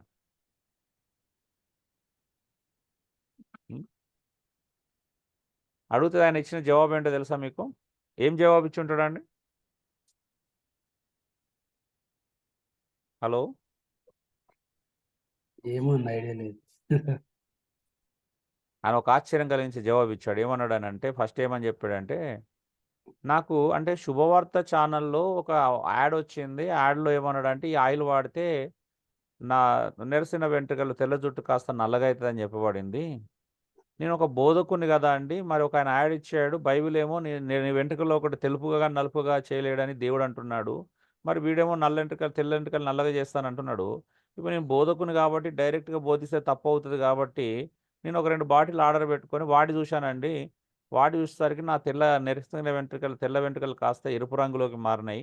వెంటనే కంపెనీ ఫోన్ చేసి అడిగితే, అది మీ మీ లోపలనే ప్రాబ్లం ఉంది సార్ అని చెప్పేసి అని అన్నాడు.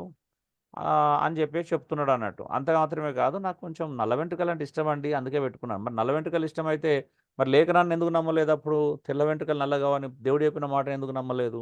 ఇప్పుడు దేవుడు చెప్పినప్పుడు మనం నిరూపించి చూపించాల్సిన అవసరం కూడా ఉందా? అవునంటారు, ఏమంటారు? హలో అండి. నిరూపించాల్సిన అవసరం లేదు.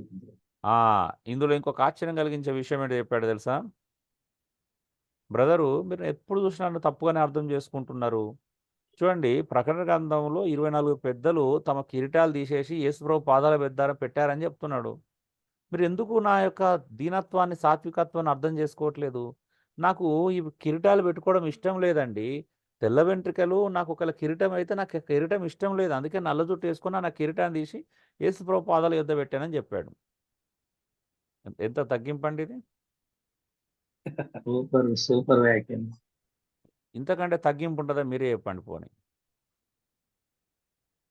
హలో, లేదన్నా, కవరింగ్ అన్న ఇది. మామూలు కవరింగ్ కాదు కదా, బ్లాక్ కవరింగ్. అవునన్నా. ఇగో ఇలా సొంత అభిప్రాయాలు అండి, లేఖనంలోకి సొంత అభిప్రాయాలు. ఆ కిరీటంలో ఆ సింహాసనం ఎదుట వేసి ప్రకటన 4:11 తీసుకు చూపించాడు. ఒక ప్రముఖుడు పై వాక్యం చూపించి, అందుకే జుట్టుకు రంగు వేసుకున్నా అన్నాడు. ఇప్పుడు నెరసిన వెంట్రుకలు, సొగసైన కిరీటం అనేది వృద్ధులకు అందంగా అలంకారంగా ఉంటుందని చెప్పాడు. అది గర్వానికి సంబంధించింది అని చెప్పింది బైబిల్. అలంకారానికి సంబంధం గర్వానికి సంబంధించింది అండి అదేమన్నా? కాదండి. అంటే వృద్ధులకు వెంట్రుకలు నెలిస్తేనే మంచిది, అవునా అండి? అవునండి. నిజమా కదా? అవును. మీరు ఒక్కరే మాట్లాడుతున్నారు సామ్యుయల్ కిరణ్, మిగతా వాళ్ళకి అవసరం లేదంట. నిజమే అన్న. సరే, ఎవరు వెళ్ళిపోవద్దు, మీకు ఆ వీడియో చూపిస్తాను, ఎందుకంటే మళ్ళీ నన్ను మీరు తప్పుగా అర్థం చేసుకోవద్దు కదా. క్లాస్ అయిపోయిన వెంటనే ఒక 10 నిమిషాలు టైం ఇవ్వండి, ఎవరు వెళ్ళిపోకండి దయచేసి. ఆ వీడియో చూపిస్తాను మీకు, ఓకేనా? ఓకే అండి. సరే, ఇంకొక సూత్రం 13. ప్రాముఖ్యత లేని విషయాలను గురించి లేఖనములు వాడకుండా జాగ్రత్తగా అర్థవివరణ చేయవలెను. ప్రాముఖ్యత లేని విషయాలను గురించి లేఖనములు వాడకుండా ఏంటి ఇంతకీ? రోమా 14:20-21 భోజన నిమిత్తం దేవుని పని పాడు చేయకండి అన్నాడు. అవునా? ఇక్కడ అర్థం ఏంటిదండి? దేవుని పని పాడు చేయొద్దంటే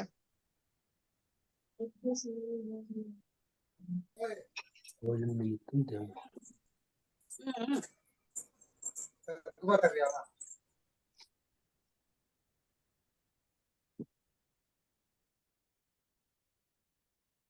చెప్పాలి. భోజనం నిమిత్తం దేవుని పని పాడు చేయకూడదు.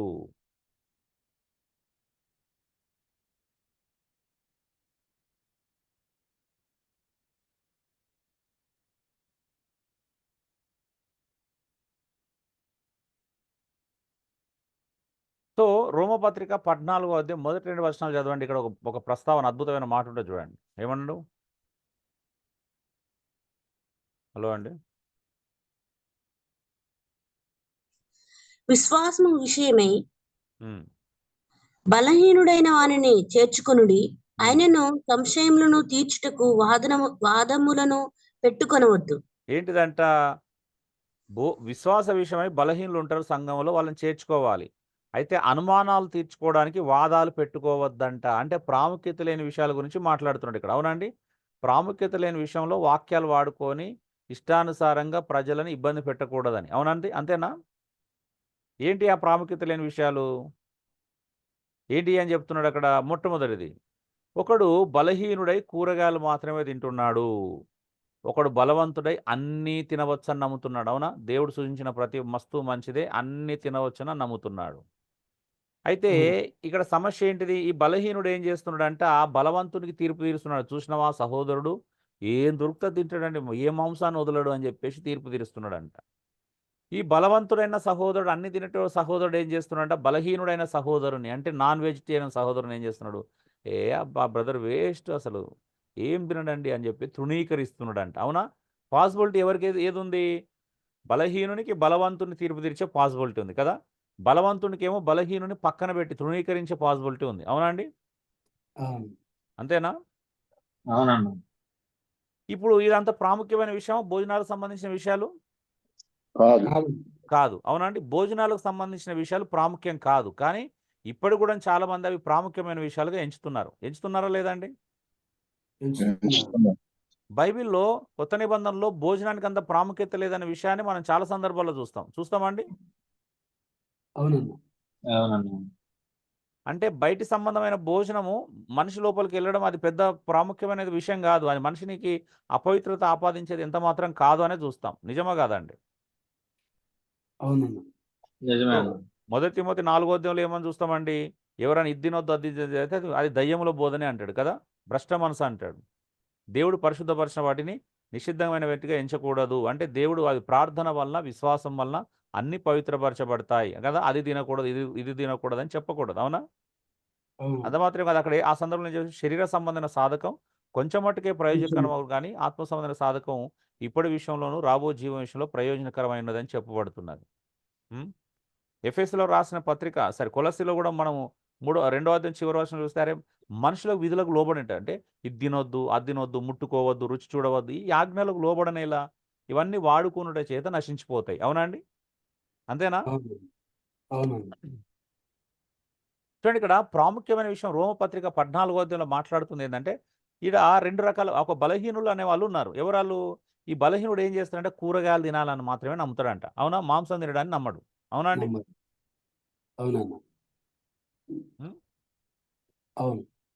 పౌలు యొక్క ఆర్గ్యుమెంట్ ఏంటి? దేవుడు తినేవాడిని చేర్చుకున్నాడు, తినని వాడిని చేర్చుకున్నాడు అంటే. అవునా? దేవుడు ఇద్దరిని చేర్చుకున్నాడా, ఒక్కరిని చేర్చుకున్నాడా?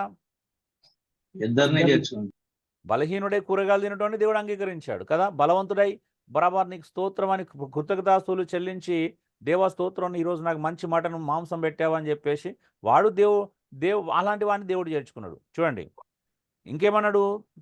తిననివాడు దేవుని కోసమే తినడం మానేశాడు, తినేవాడు కూడా దేవుని కోసమే తింటున్నాడంట. అవునా అండి? ఆ లైన్లు చూడండి తర్వాత వచనాలు. అవునా? తినేవాడు దేవుని కోసం ఎలా తింటున్నాడు? దేవుని మయపరుస్తున్నాడు కదా, ప్రభా థ్యాంక్ యూ లార్డ్, నేను ఎప్పుడు తినాను, ఒక మంచి మాంసం పెట్టావా అని దేవుని స్తుతించే తింటున్నాడు. అవునా? అవునన్నా. ఇప్పుడు చెప్పండి, ఇంకోడు ఉన్నాడు ఇక్కడ బలహీనుడు. ఏంటిదంట? ఒకడు బలహీనుడై ఈ దినం మాత్రమే మంచిదని నమ్ముతున్నాడంట కదా. అవును. పౌలు ఏమన్నాడు ఆర్గ్యుమెంటు?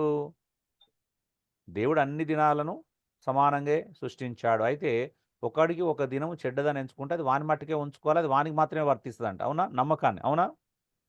అవును. అంటే ఒకడు అనుకుంటాడు మంగళవారం మంచిది కాదనుకున్నాడు అనుకో, ఆ మంగళవారం మంచిది కాదనుకున్నాడు ఎవరికి ఉంచాలి? తన మట్టుకు తానే ఉంచుకోవాలి, కానీ సంఘానికి రుద్దొచ్చా అండి? ఇతరులకు రుద్దొచ్చా? రుద్దకూడదన్న. చేయకూడదండి. రుద్దకూడదనే చెప్తున్నాడు. నీ మట్టుకు నువ్వే నమ్ముకో, రూఢిగా పెట్టుకో, అంతేగాని పక్కలోకి రుద్దకూడదు. అవునా? అది బోధగా మార్చకూడదు. బోధ చేయొచ్చదని చేయకూడదండి. మంగళవారం చేయకూడదు. మంచిది కాదు, శుక్రవారమే పెళ్లి చేసుకోవాలి, పలానా గురువారమే పెళ్లి చేసుకోవాలా అన్నారు అనుకోండి. ఒకటి దినాన్ని లక్ష్య పెడుతున్నాడు, కానీ వాడికి తెలియదు. వాడు అజ్ఞానంలో బలహీనుడు కాబట్టి దినాన్ని లక్ష్య పెడుతున్నాడు. బలవంతునికి అన్ని దినాలు సమానం. అవునండి? అవునండి. అవునండి. ఇక్కడ దినాల్లో ప్రాబ్లం ఉందా, నమ్మకాల్లో ప్రాబ్లం ఉందా? నమ్మకాలు. నమ్మకాల్లోనే ప్రాబ్లం. కదా. కాబట్టి ఎవడైనా ఒక దినాన్ని చెడ్డదనుకుంటే వాడు నీ మటుకు నువ్వే ఉంచుకో, కానీ సంఘానికి వృద్ధి దాన్ని ఇష్యూ చేయకూడదు. నిజమా కదండి? అంటే ఇతరులకు నేర్పించకూడదు. కొంతమంది తల్లులు పిల్లలకి చెప్తారు, నేను ఏ పని చేసినా ఇగో శుక్రవారం ప్రారంభించేది, లేకపోతే ఈ రోజే ప్రారంభించేది, కాబట్టి నువ్వు కూడా ఆ రోజే ప్రారంభించి మంచి జరుగుతుంది అన్నారు అనుకోండి. రైట్ అవుతుందా, రాంగ్ అవుతుందా? రాంగే హలో, అన్న. రాంగ్ అయిందండి. బైబిల్ యొక్క బోధ ఏంటిది? అన్ని దినాల దేవుడు సమాగా సృష్టించాడు, ఏ దినానికి ఒక ప్రాధాన్యత లేదు, అన్ని దినాలు ఈక్వల్ దేవుని దృష్టిలో. కానీ మానవులు బలహీనులుగా ఉన్నారు కాబట్టి ఒకడొక దినాన్ని మంచిగా ఎంచుతున్నాడు, ఒక దినాన్ని చెడ్డగా ఎంచుతున్నాడు. ఇవన్నీ ప్రాముఖ్యత లేని విషయాలు, కానీ ఇప్పుడు కూడా కొట్లాడుతున్నారు కదా. ఒక ఆయన అయితే భోజనం గురించి ఎంత భయంకరంగా మాట్లాడు, ఏదోని తోటలు అసలు మాంసమే లేదు, మాంసం తినడం పాపం అని చెప్తున్నాడు. అవునా అండి? అవును. విన్నారా? నేను ఆ లింక్ కూడా పెట్టాను, మీరు ఎంతమంది చూసారో లేదో నాకు తెలియదు. చాలా వీడియోస్ ముందే పెట్టాను. చూడలేదన్న అది. ఇప్పుడు చిన్న జీఆర్ స్వామి అనే వ్యక్తి కూడా ఏమన్నాడు చూడండి, కోడి తింటే కోడి బుద్ధులు వస్తాయంట, మేక తింటే మేక బుద్ధులు వస్తాయంట అన్నాడా? భయంకరంగా అన్నాడు. వ్యంగ్యంగా మాట్లాడిండు. అన్నాడన్న అన్నాడు. నేను దాని కింద కూడా కామ పెట్టినా, నువ్వు పప్పు తింటున్నావు కదా అందుకే పప్పు బుద్ధులు వచ్చినాయని పెట్టాం. మరి ఏం చేస్తాం? ఆ?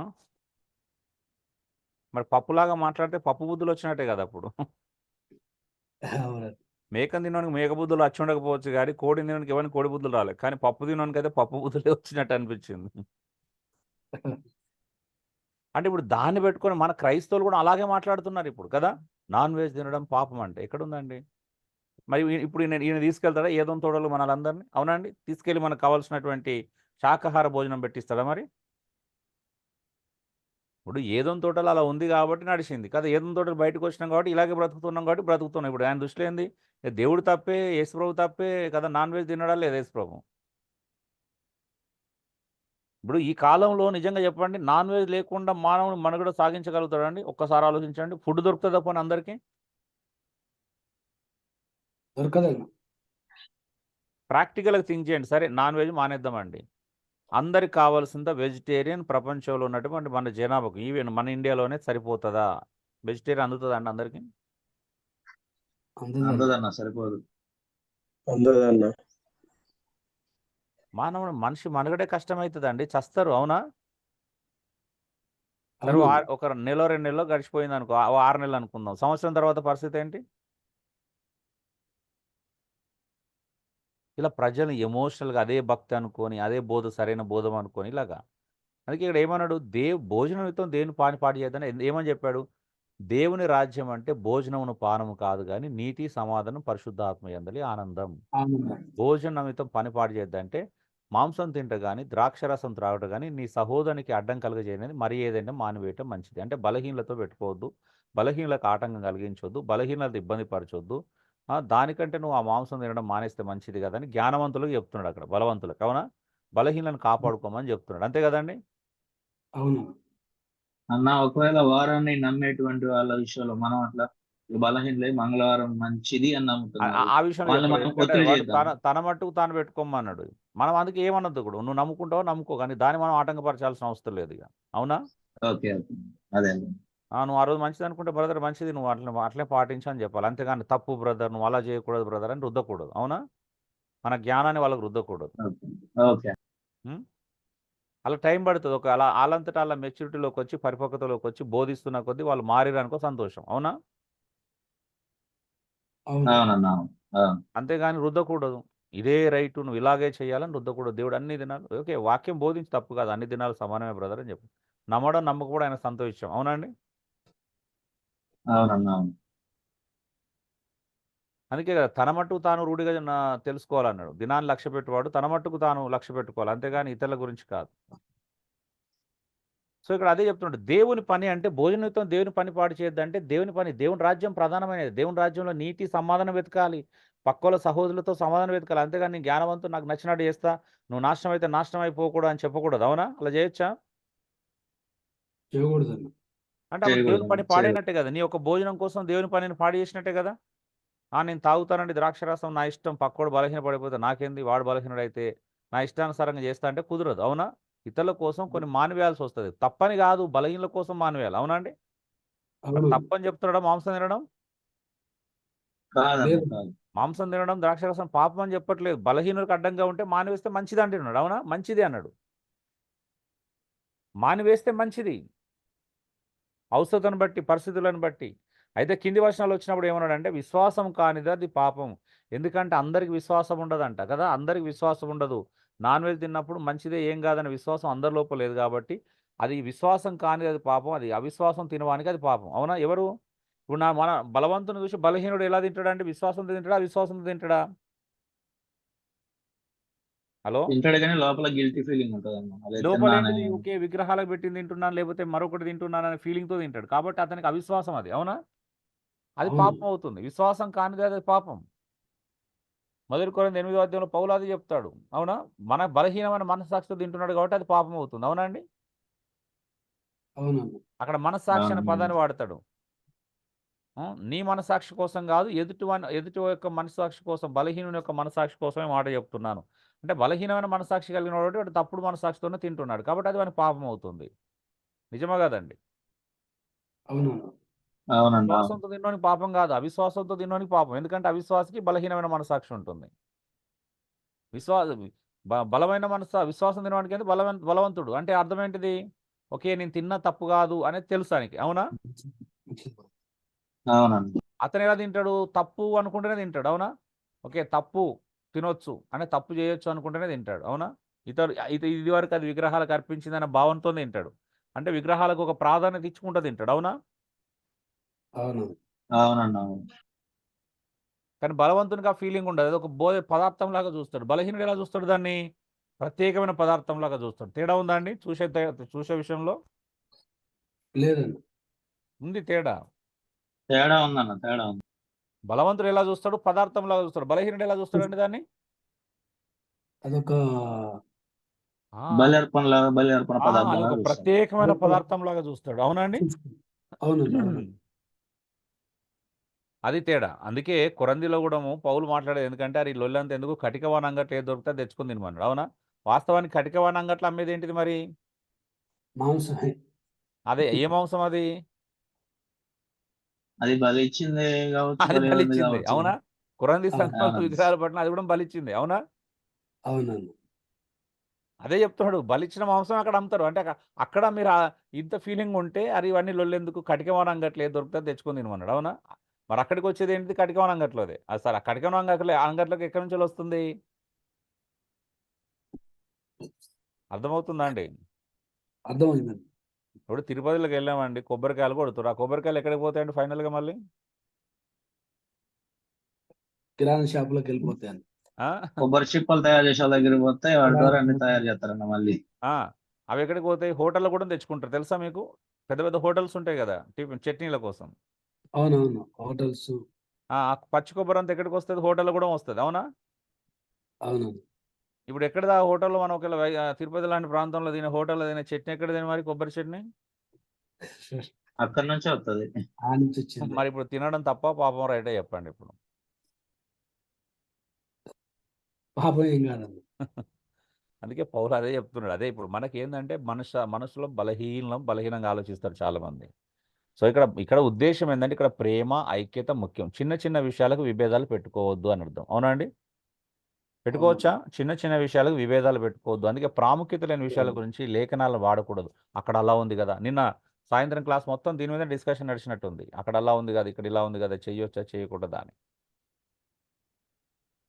సో ప్రాముఖ్యత లేని విషయాల గురించి లేఖనాలు వాడకూడదండి. అది ప్రాముఖ్యత లేదు కదా! అది స్వేచ్ఛకు సంబంధించిన విషయం. స్వేచ్ఛకు సంబంధించిన విషయమా అండి? ఖచ్చితంగా బోధకు సంబంధించిన విషయమా? మొదటి స్వేచ్ఛకి రోమపత్రిక స్వేచ్ఛకు 14వ సంబంధించిన విషయం. అధ్యాయంలో రాయబడిందంతా స్వేచ్ఛకు సంబంధించిందా? బోధకు సంబంధించిందా?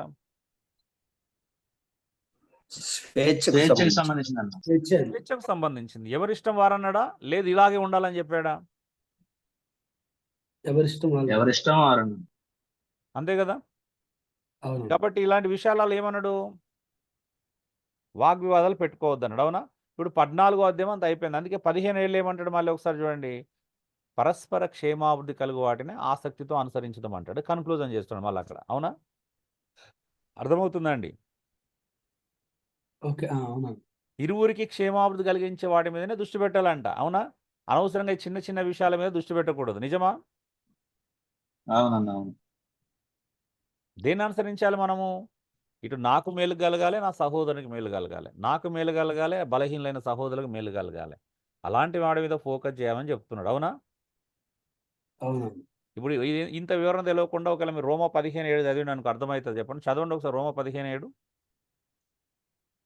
ఒకసారి చదవండి. కాబట్టి క్రీస్తు మిమ్మును చేర్చుకుని ప్రకారము ఉమ్. దేవునికి మహిమ కలుగునట్లు మీరును ఒకరినొకడు చేర్చుకునుడి. ఏంటిదంటే ఒకరినొకటి చేర్చుకోవాలి. ఈ తిండి విషయంలో, ఈ బట్టల విషయంలో, ఈ కట్టు విషయంలో, ఈ వాటి అన్నిటి విషయంలో సహోదరులను తృణీకరించడం ఎంత సిగ్గుచేటు కదా! అవునా అండి? అవును. నిజమా కదా? ఇవంతా ప్రాముఖ్యత విషయాలా అండి? ఒక ఆయన పెళ్లిలో దండలేసుకున్నందుకు దండలేసుకుంటావా? బైబిల్ చెప్పిందా దండలేసుకోమని అని చెప్పేసి ఆ సహోదరులతో మాట్లాడడం మానేసిరంట. ఇదేనా అంటే సహోదరత్వం అంటే, ప్రేమ అంటే? క్రైస్తవం ఇలా బోధిస్తుందా మనకి? ఇప్పుడు చెప్పండి, ఇవి ప్రాముఖ్యత కలిగిన విషయాలు, అంత సీరియస్గా విషయాలు అండి ఇవన్నీ? ప్రాముఖ్యత లేని విషయాలే అన్న. ఆ? దానికి వీళ్ళు ఏదో పెద్ద ఆత్మీయతను ఆపాదించేసి పాపము తప్పు అని చెప్పేసి, పాపం ఎవరో సహోదరుడు ఏదో బర్త్డేకి వెళ్ళిండంట. పాపం బర్త్డేకి వెళ్ళినందుకు కూడా ఆయన మొత్తం ఆడేసుకున్నారంట. నువ్వు బర్త్డేకి వెళ్తావా? ఎంత తప్పు! ఇవి నిజంగా పాప సంబంధమైన విషయాలా, ప్రాముఖ్యత లేని విషయాలా చెప్పండి? మీరే చెప్పాలి. ఇప్పుడు మిమ్మల్ని అందరిని అడుగుతున్నాను. హలో, అయిపోయింది. అదే సైలెంట్ అయిపోతారండి సడన్గా కొన్ని విషయాలకి. ఏం లేదన్న. ప్రాముఖ్యత లేని విషయాలేనా అవి. పాపమా అండి? ఎవరైనా పొరపాటున బర్త్డేకి పిలిచి నువ్వు వెళ్ళినావండి, తినొచ్చినావు, పాపమా? కాదన్న. కాదన్న, కాదు. ఈ సహోదరులు ఎంత బలహీనులు అంటే మామూలు బలహీనులు కాదు. వీళ్ళు పాపం కాని దాన్ని పాపం అని భూతద్దంలో పెట్టి చూసి దాన్ని పాపంగా చిత్రీకరించి దాని పాపం అని ముద్ర వేసేదాకా వదులుతారు. వీళ్ళే వేస్తారు ముద్ర. బైబిల్ లేదు కదా? ఎవరు వేస్తున్నారని ముద్ర? మనుషులు. మనుషులే. వీళ్ళే. అది పాపం అని డిసైడ్ అయిపోతారు. వీళ్ళే తీర్పు తీర్చేస్తారు, జడ్జిమెంట్ పాస్ చేస్తారు. మళ్ళీ ఎంత దారుణం తెలుసా? జడ్జిమెంట్ ఇవ్వడం. మీకు అధికారం లేని పనులు చేయడము. వాక్యం జడ్జి చేస్తే చేయాలి. మీకు మనం ఎవరు జడ్జి చేయడానికి? వాక్యానుసారమైన జడ్జిమెంట్ ఉంటుంది. వాక్యానికి వ్యతిరేకంగా జడ్జిమెంటు. దండలేసుకుంటే పాపం అంట. ఎవరన్నా బర్త్డే పార్టీకి వెళితే పాపము. అన్నులింటికి ఫంక్షన్కి వెళ్తే పాపం.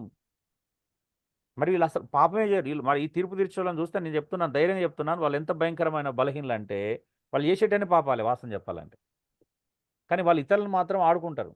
ఇతరులను మాత్రం పాయింట్అవుట్ చేయడానికి ముందు ఉంటారు. వాళ్ళు ఎదుటి వ్యక్తి హట్ అవుతున్నాడా, వాళ్ళ హృదయాలు గాయం అవుతున్నాయి, వీళ్ళకి ఏం అవసరం లేదు. పోనీ అది బోధ అంటే బోధ కాదు. అవునండి? అవునండి. వీళ్ళు అవునవును. మేధావి వర్గంలాగా ఫీల్ అవుతారు. అది బోధ అయితేనే వేరే విషయం. బైబిల్ ఉండదు, వాళ్ళు చెప్పే వాటికి ఆధారం ఉండదు. వాళ్ళ నమ్మకాలు ఉంటాయి అంతే. దాన్ని బట్టి ఒక నమ్ముతారు అంతే. సిద్ధాంతాన్ని కట్టుకుంటారు, వాళ్ళే కట్టుకుంటారు, ఓన్ గడ్డి క్రియేట్ చేసుకుంటారు.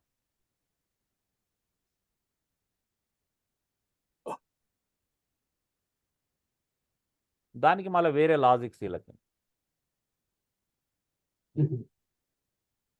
బైబిల్లో జవాబు లేదు కాబట్టి లాజికల్గా మాట్లాడాలి, లాజిక్ వెతుక్కోవడానికి ప్రయత్నం చేస్తారు. ఇక్కడ విషయం నువ్వు 100 లాజిక్లు చెప్పు, ఇది ప్రాముఖ్యతమైన విషయాలు కాదు. అవునా అండి? అవును కావు. ప్రాముఖ్యమైన అవునన్నా విషయాలండి. అవును. ఇప్పుడు కాదన్న సహోదరులతో కాదు. దేవుని రాజ్యాన్ని, నీతిని మొట్టమొదటి వెతుకుమన్నప్పుడు దేవుని రాజ్యం అంటే నీతి, సమాధానం, పరిశుద్ధాత్మల. నా సహోదరునితో నేను సమాధానమే కలిగలేను, అప్పుడు నువ్వు చేసేది రైట్ ఎట్లా అవుతుంది చెప్పండి? పోనీ అవుతుందా అండి? కాదన్న హలో, కాదన్నా అవదు. కాదన్న. ఇప్పుడు నాతో ఎవరైనా అలా ఆర్గ్యుమెంట్, ఇలాంటి చిన్న విషయాలు ఆర్గ్యుమెంట్ చేసి నాతో మాట్లాడడం మానేసారు అనుకో, ఇప్పుడు సమాధానం వెతికినట్ట కాదు ఇప్పుడు నాతో కానీ మీతో ఎవరితోనైనా. ఇప్పుడు ఆ సహోదరికి ఏం కావాలి? సమాధానం ఇంపార్టెంట్ కాదు, ఏది ఇంపార్టెంట్? నమ్మకాలు ఇంపార్టెంట్. అవునండి? పోనీ కాదన్న సమాధానం ఇంపార్టెంట్. ఇప్పుడు బైబిలే చెప్తుంది, కొలస్సీలో రాష్ట్రపతి మనము ఒక్క శరీరంగా ఉండడానికి పిలవడ్డాం కదా, అందుకే సమాధాన పడాలంటే ఒకరితో ఒకరు సమాధానం కలిగి ఉండాలి. ఇగో ఇలా ఈ బలహీనలకు సమాధానం ఉండదండి. 6 నెలలు ఒక సహోదరునితో మాట్లాడడం మానేసిన అనుకో, ఇప్పుడు ఇతను పాపం చేసినట్టు కాదా, అవుతుందా కాదా మీరు చెప్పండి? ఇప్పుడు ఏది పాపం? ఇతడు దండలేసుకున్నందుకు పాపమా, ఇప్పుడు ఇతడు 6 నెలలు ఇతనితో మాట్లాడడం మానేసినందుకు పాపం? ఏది పాపం అండి? మాట్లాడకుండా మానేయటమే పాపం అన్న.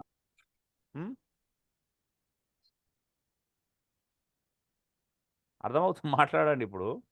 ఇప్పుడు ఇతను బర్త్డేకి వెళ్ళడం పాపమా, ఇతనితో బర్త్డేకి వెళ్ళినందుకు 6 నెలలు 2-3 నెలలు మాట్లాడడం మానేయడం పాపమా? ఎవరన్నా? ఆ పాపం కంటే ఈ పాపం ఎక్కువ. అది ఏ పాపం పాపం కాదు, అండి? ఇది ఎక్కువ. యేసుక్రీస్తు మన అందరం కలిసి ఉండడానికి సమాధాన పడని చనిపోయాడు, నువ్వు దాన్నే బ్రేక్ చేసినావు ఇక్కడ. మళ్ళీ దానికి తోడు అతను స్పిరిచువాలిటీ, నేను ఆత్మ సంబంధిని అనేటువంటి ఒక భ్రమలో బ్రతికేస్తున్నారండి మళ్ళీ. నిజమా కదా? అవునన్నా. తన పక్కనున్న సహోదరుని ప్రేమించలేదు, నువ్వు మాట్లాడమే రాదు, నీకు సమాధాన పడడం రాదు, ఏదో చిన్న పొరపాటు జరిగిన పొరపాటు నువ్వు తప్పుగా పాపంగా భావించేసుకొని నువ్వు మాట్లాడడం మానేసి మళ్ళీ నువ్వు హై స్పిరిచువల్ అనుకొని నాలాంటి ఆత్మ సంబంధి లేడు, ఈ బ్రదర్ అసలు పాపంలో పడిపోయాడు అని చెప్పేసి అతని భార్యలను, పిల్లల్ని, అతనితో ఉన్న ఇతరులని వేధించేసి నువ్వు స్పిరిచువాలిటీ అనుకోవడము, అది స్పిరిచువాలిటీయా నిజంగా చెప్పండి? దాన్ని స్పిరిచువాలిటీ అంటారా? కాదన్న కాదు. ఇప్పుడు మీరు ఎలాంటి పరిస్థితిలో ఉన్నా, మీరు ఎలాంటి ఇప్పుడు కొన్నిసార్లు ఈవెన్ తప్పుడు బోధలో ఉన్నా మిమ్మల్ని తృణీకరించట్లేదు. అవునండి? తృణీకరిస్తున్నాం మనం? లేదండి. నాకు తెలియదు, ఇప్పుడు మీలో ఇప్పటికీ ఇప్పుడు మొన్న లెంట్ డేస్ ఇవన్నీ కూడా పాటించిన వాళ్ళు ఉన్నారు. దాన్ని బట్టి మిమ్మల్ని తృణీకరించానా అండి? లేదన్న లేదు. అలా చెప్పాలి ఖచ్చితంగా. తృణీకరించలేదన్న ఎవరిని. మరి అలా నా సహోదరులను తృణీకరిస్తే పాపం నేను ఎలా అదవుతాను? నేర్పిస్తున్నాం కదా, అర్థమయ్యేంత వరకు నేర్పించాలి, అంతేగాని తృణీకరించవచ్చా అండి? చేయకూడదు.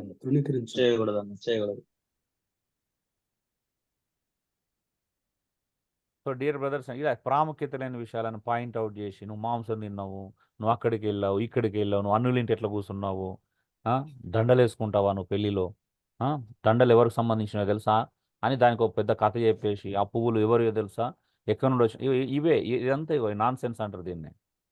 ఈ నాన్ సెన్స్ న్యూ సెన్స్ అయ్యి, అవునా? ఇవి ఎవరు మాట్లాడతారు? ఈ రెండు మాట్లాడుతారు అంటే కామన్ సెన్స్ లేదన్నాడు. ఈ న్యూ సెన్స్, నాన్ సెన్స్ చేసే వాళ్ళంతా కామన్ సెన్స్ లేదు. ఫస్ట్ ఆఫ్ ఆల్ ఏమి ఉండదు అంటే అలా కామన్ సెన్స్ లేదు, మినిమం కామన్ సెన్స్, కనీస ఇంగిత జ్ఞానం లేని వాళ్ళు ఈ తప్పులు చేస్తారు. అందుకే సరే నీ మటుకు నువ్వు ఉంచుకో, పక్కలకు ఎందుకు రుద్దుతావు? బైబిల్ చెప్తుంది కదండి, అది ఎవరి మటుకాలు ఉంచుకోవాలో పక్కలకు రుద్దేది ఇవన్నీ. ఈ ప్రాముఖ్యత లేని విషయాలు. అరే నువ్వు పెళ్లి చేసుకున్నప్పుడు నువ్వు దండలు వేసుకోకు, పక్కన కోసం నీకెందుకు? అవునా? నిజమా కదా? నువ్వు ఏం నచ్చితే అలా చేసుకో, ఒప్పించుకో, నీకు పిల్లనిచ్చలతో ఒప్పించుకో, వాళ్ళ కుటుంబ సభ్యులను, నీ కుటుంబ సభ్యులు ఒప్పించుకో, నువ్వు దండలు మార్చుకోకు, కొత్త బట్టలు వేసుకోకు, నువ్వు మాసిపోయిన బట్టలు వేసుకో, ఉంగరాలు పెట్టుకోకు, నువ్వు బైబిల్ మార్చుకోకు, నువ్వు పెళ్ళి అంటే నీకు నచ్చినట్టు చేసుకో. అవునా? ఎవరొద్దంటారు? మమ్మల్ని విలువ, మేము ఏమైనా తీర్పు తీరుస్తే అడుగు మమ్మల్ని, వాళ్ళ పిలిస్తే. అవునా? అవునండి.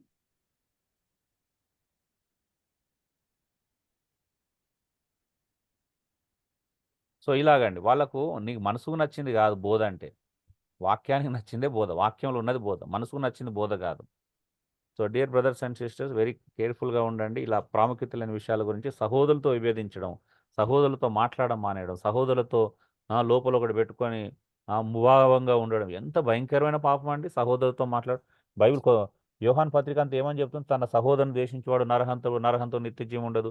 తన సహోదరుని ప్రేమింపని వాడు అబద్ధికుడు అంట. సహోదరుని ప్రేమించకపోతే వాడు మరణంలో ఉన్నట్టంట, జీవంలోకి దాటనట్టంట. సహోదరుల పట్లనే నువ్వు ఇలా ప్రవర్తిస్తున్నావే చిన్న చిన్న విషయాలను బట్టి. నీకేం తెలుసు అసలు దేవుడు అంటే, ప్రేమ అంటే, బైబిల్ అంటే? ఉం? ఆలోచించండి. అలాంటి వాళ్ళకి సపోర్ట్ చేయడం కూడా రైట్ కాదండి. చాలామంది ఉన్నారు అలాంటి బలహీనలు. నేను చాలామందిని చూస్తున్నాను. నిన్న కూడా ఒక ఆయన సాయంత్రం క్లాసులో చాలా డిస్కషన్ జరిగింది.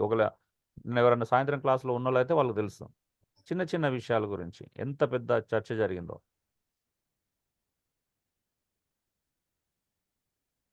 Thank you. God bless you all. అందరూ ఉండండి.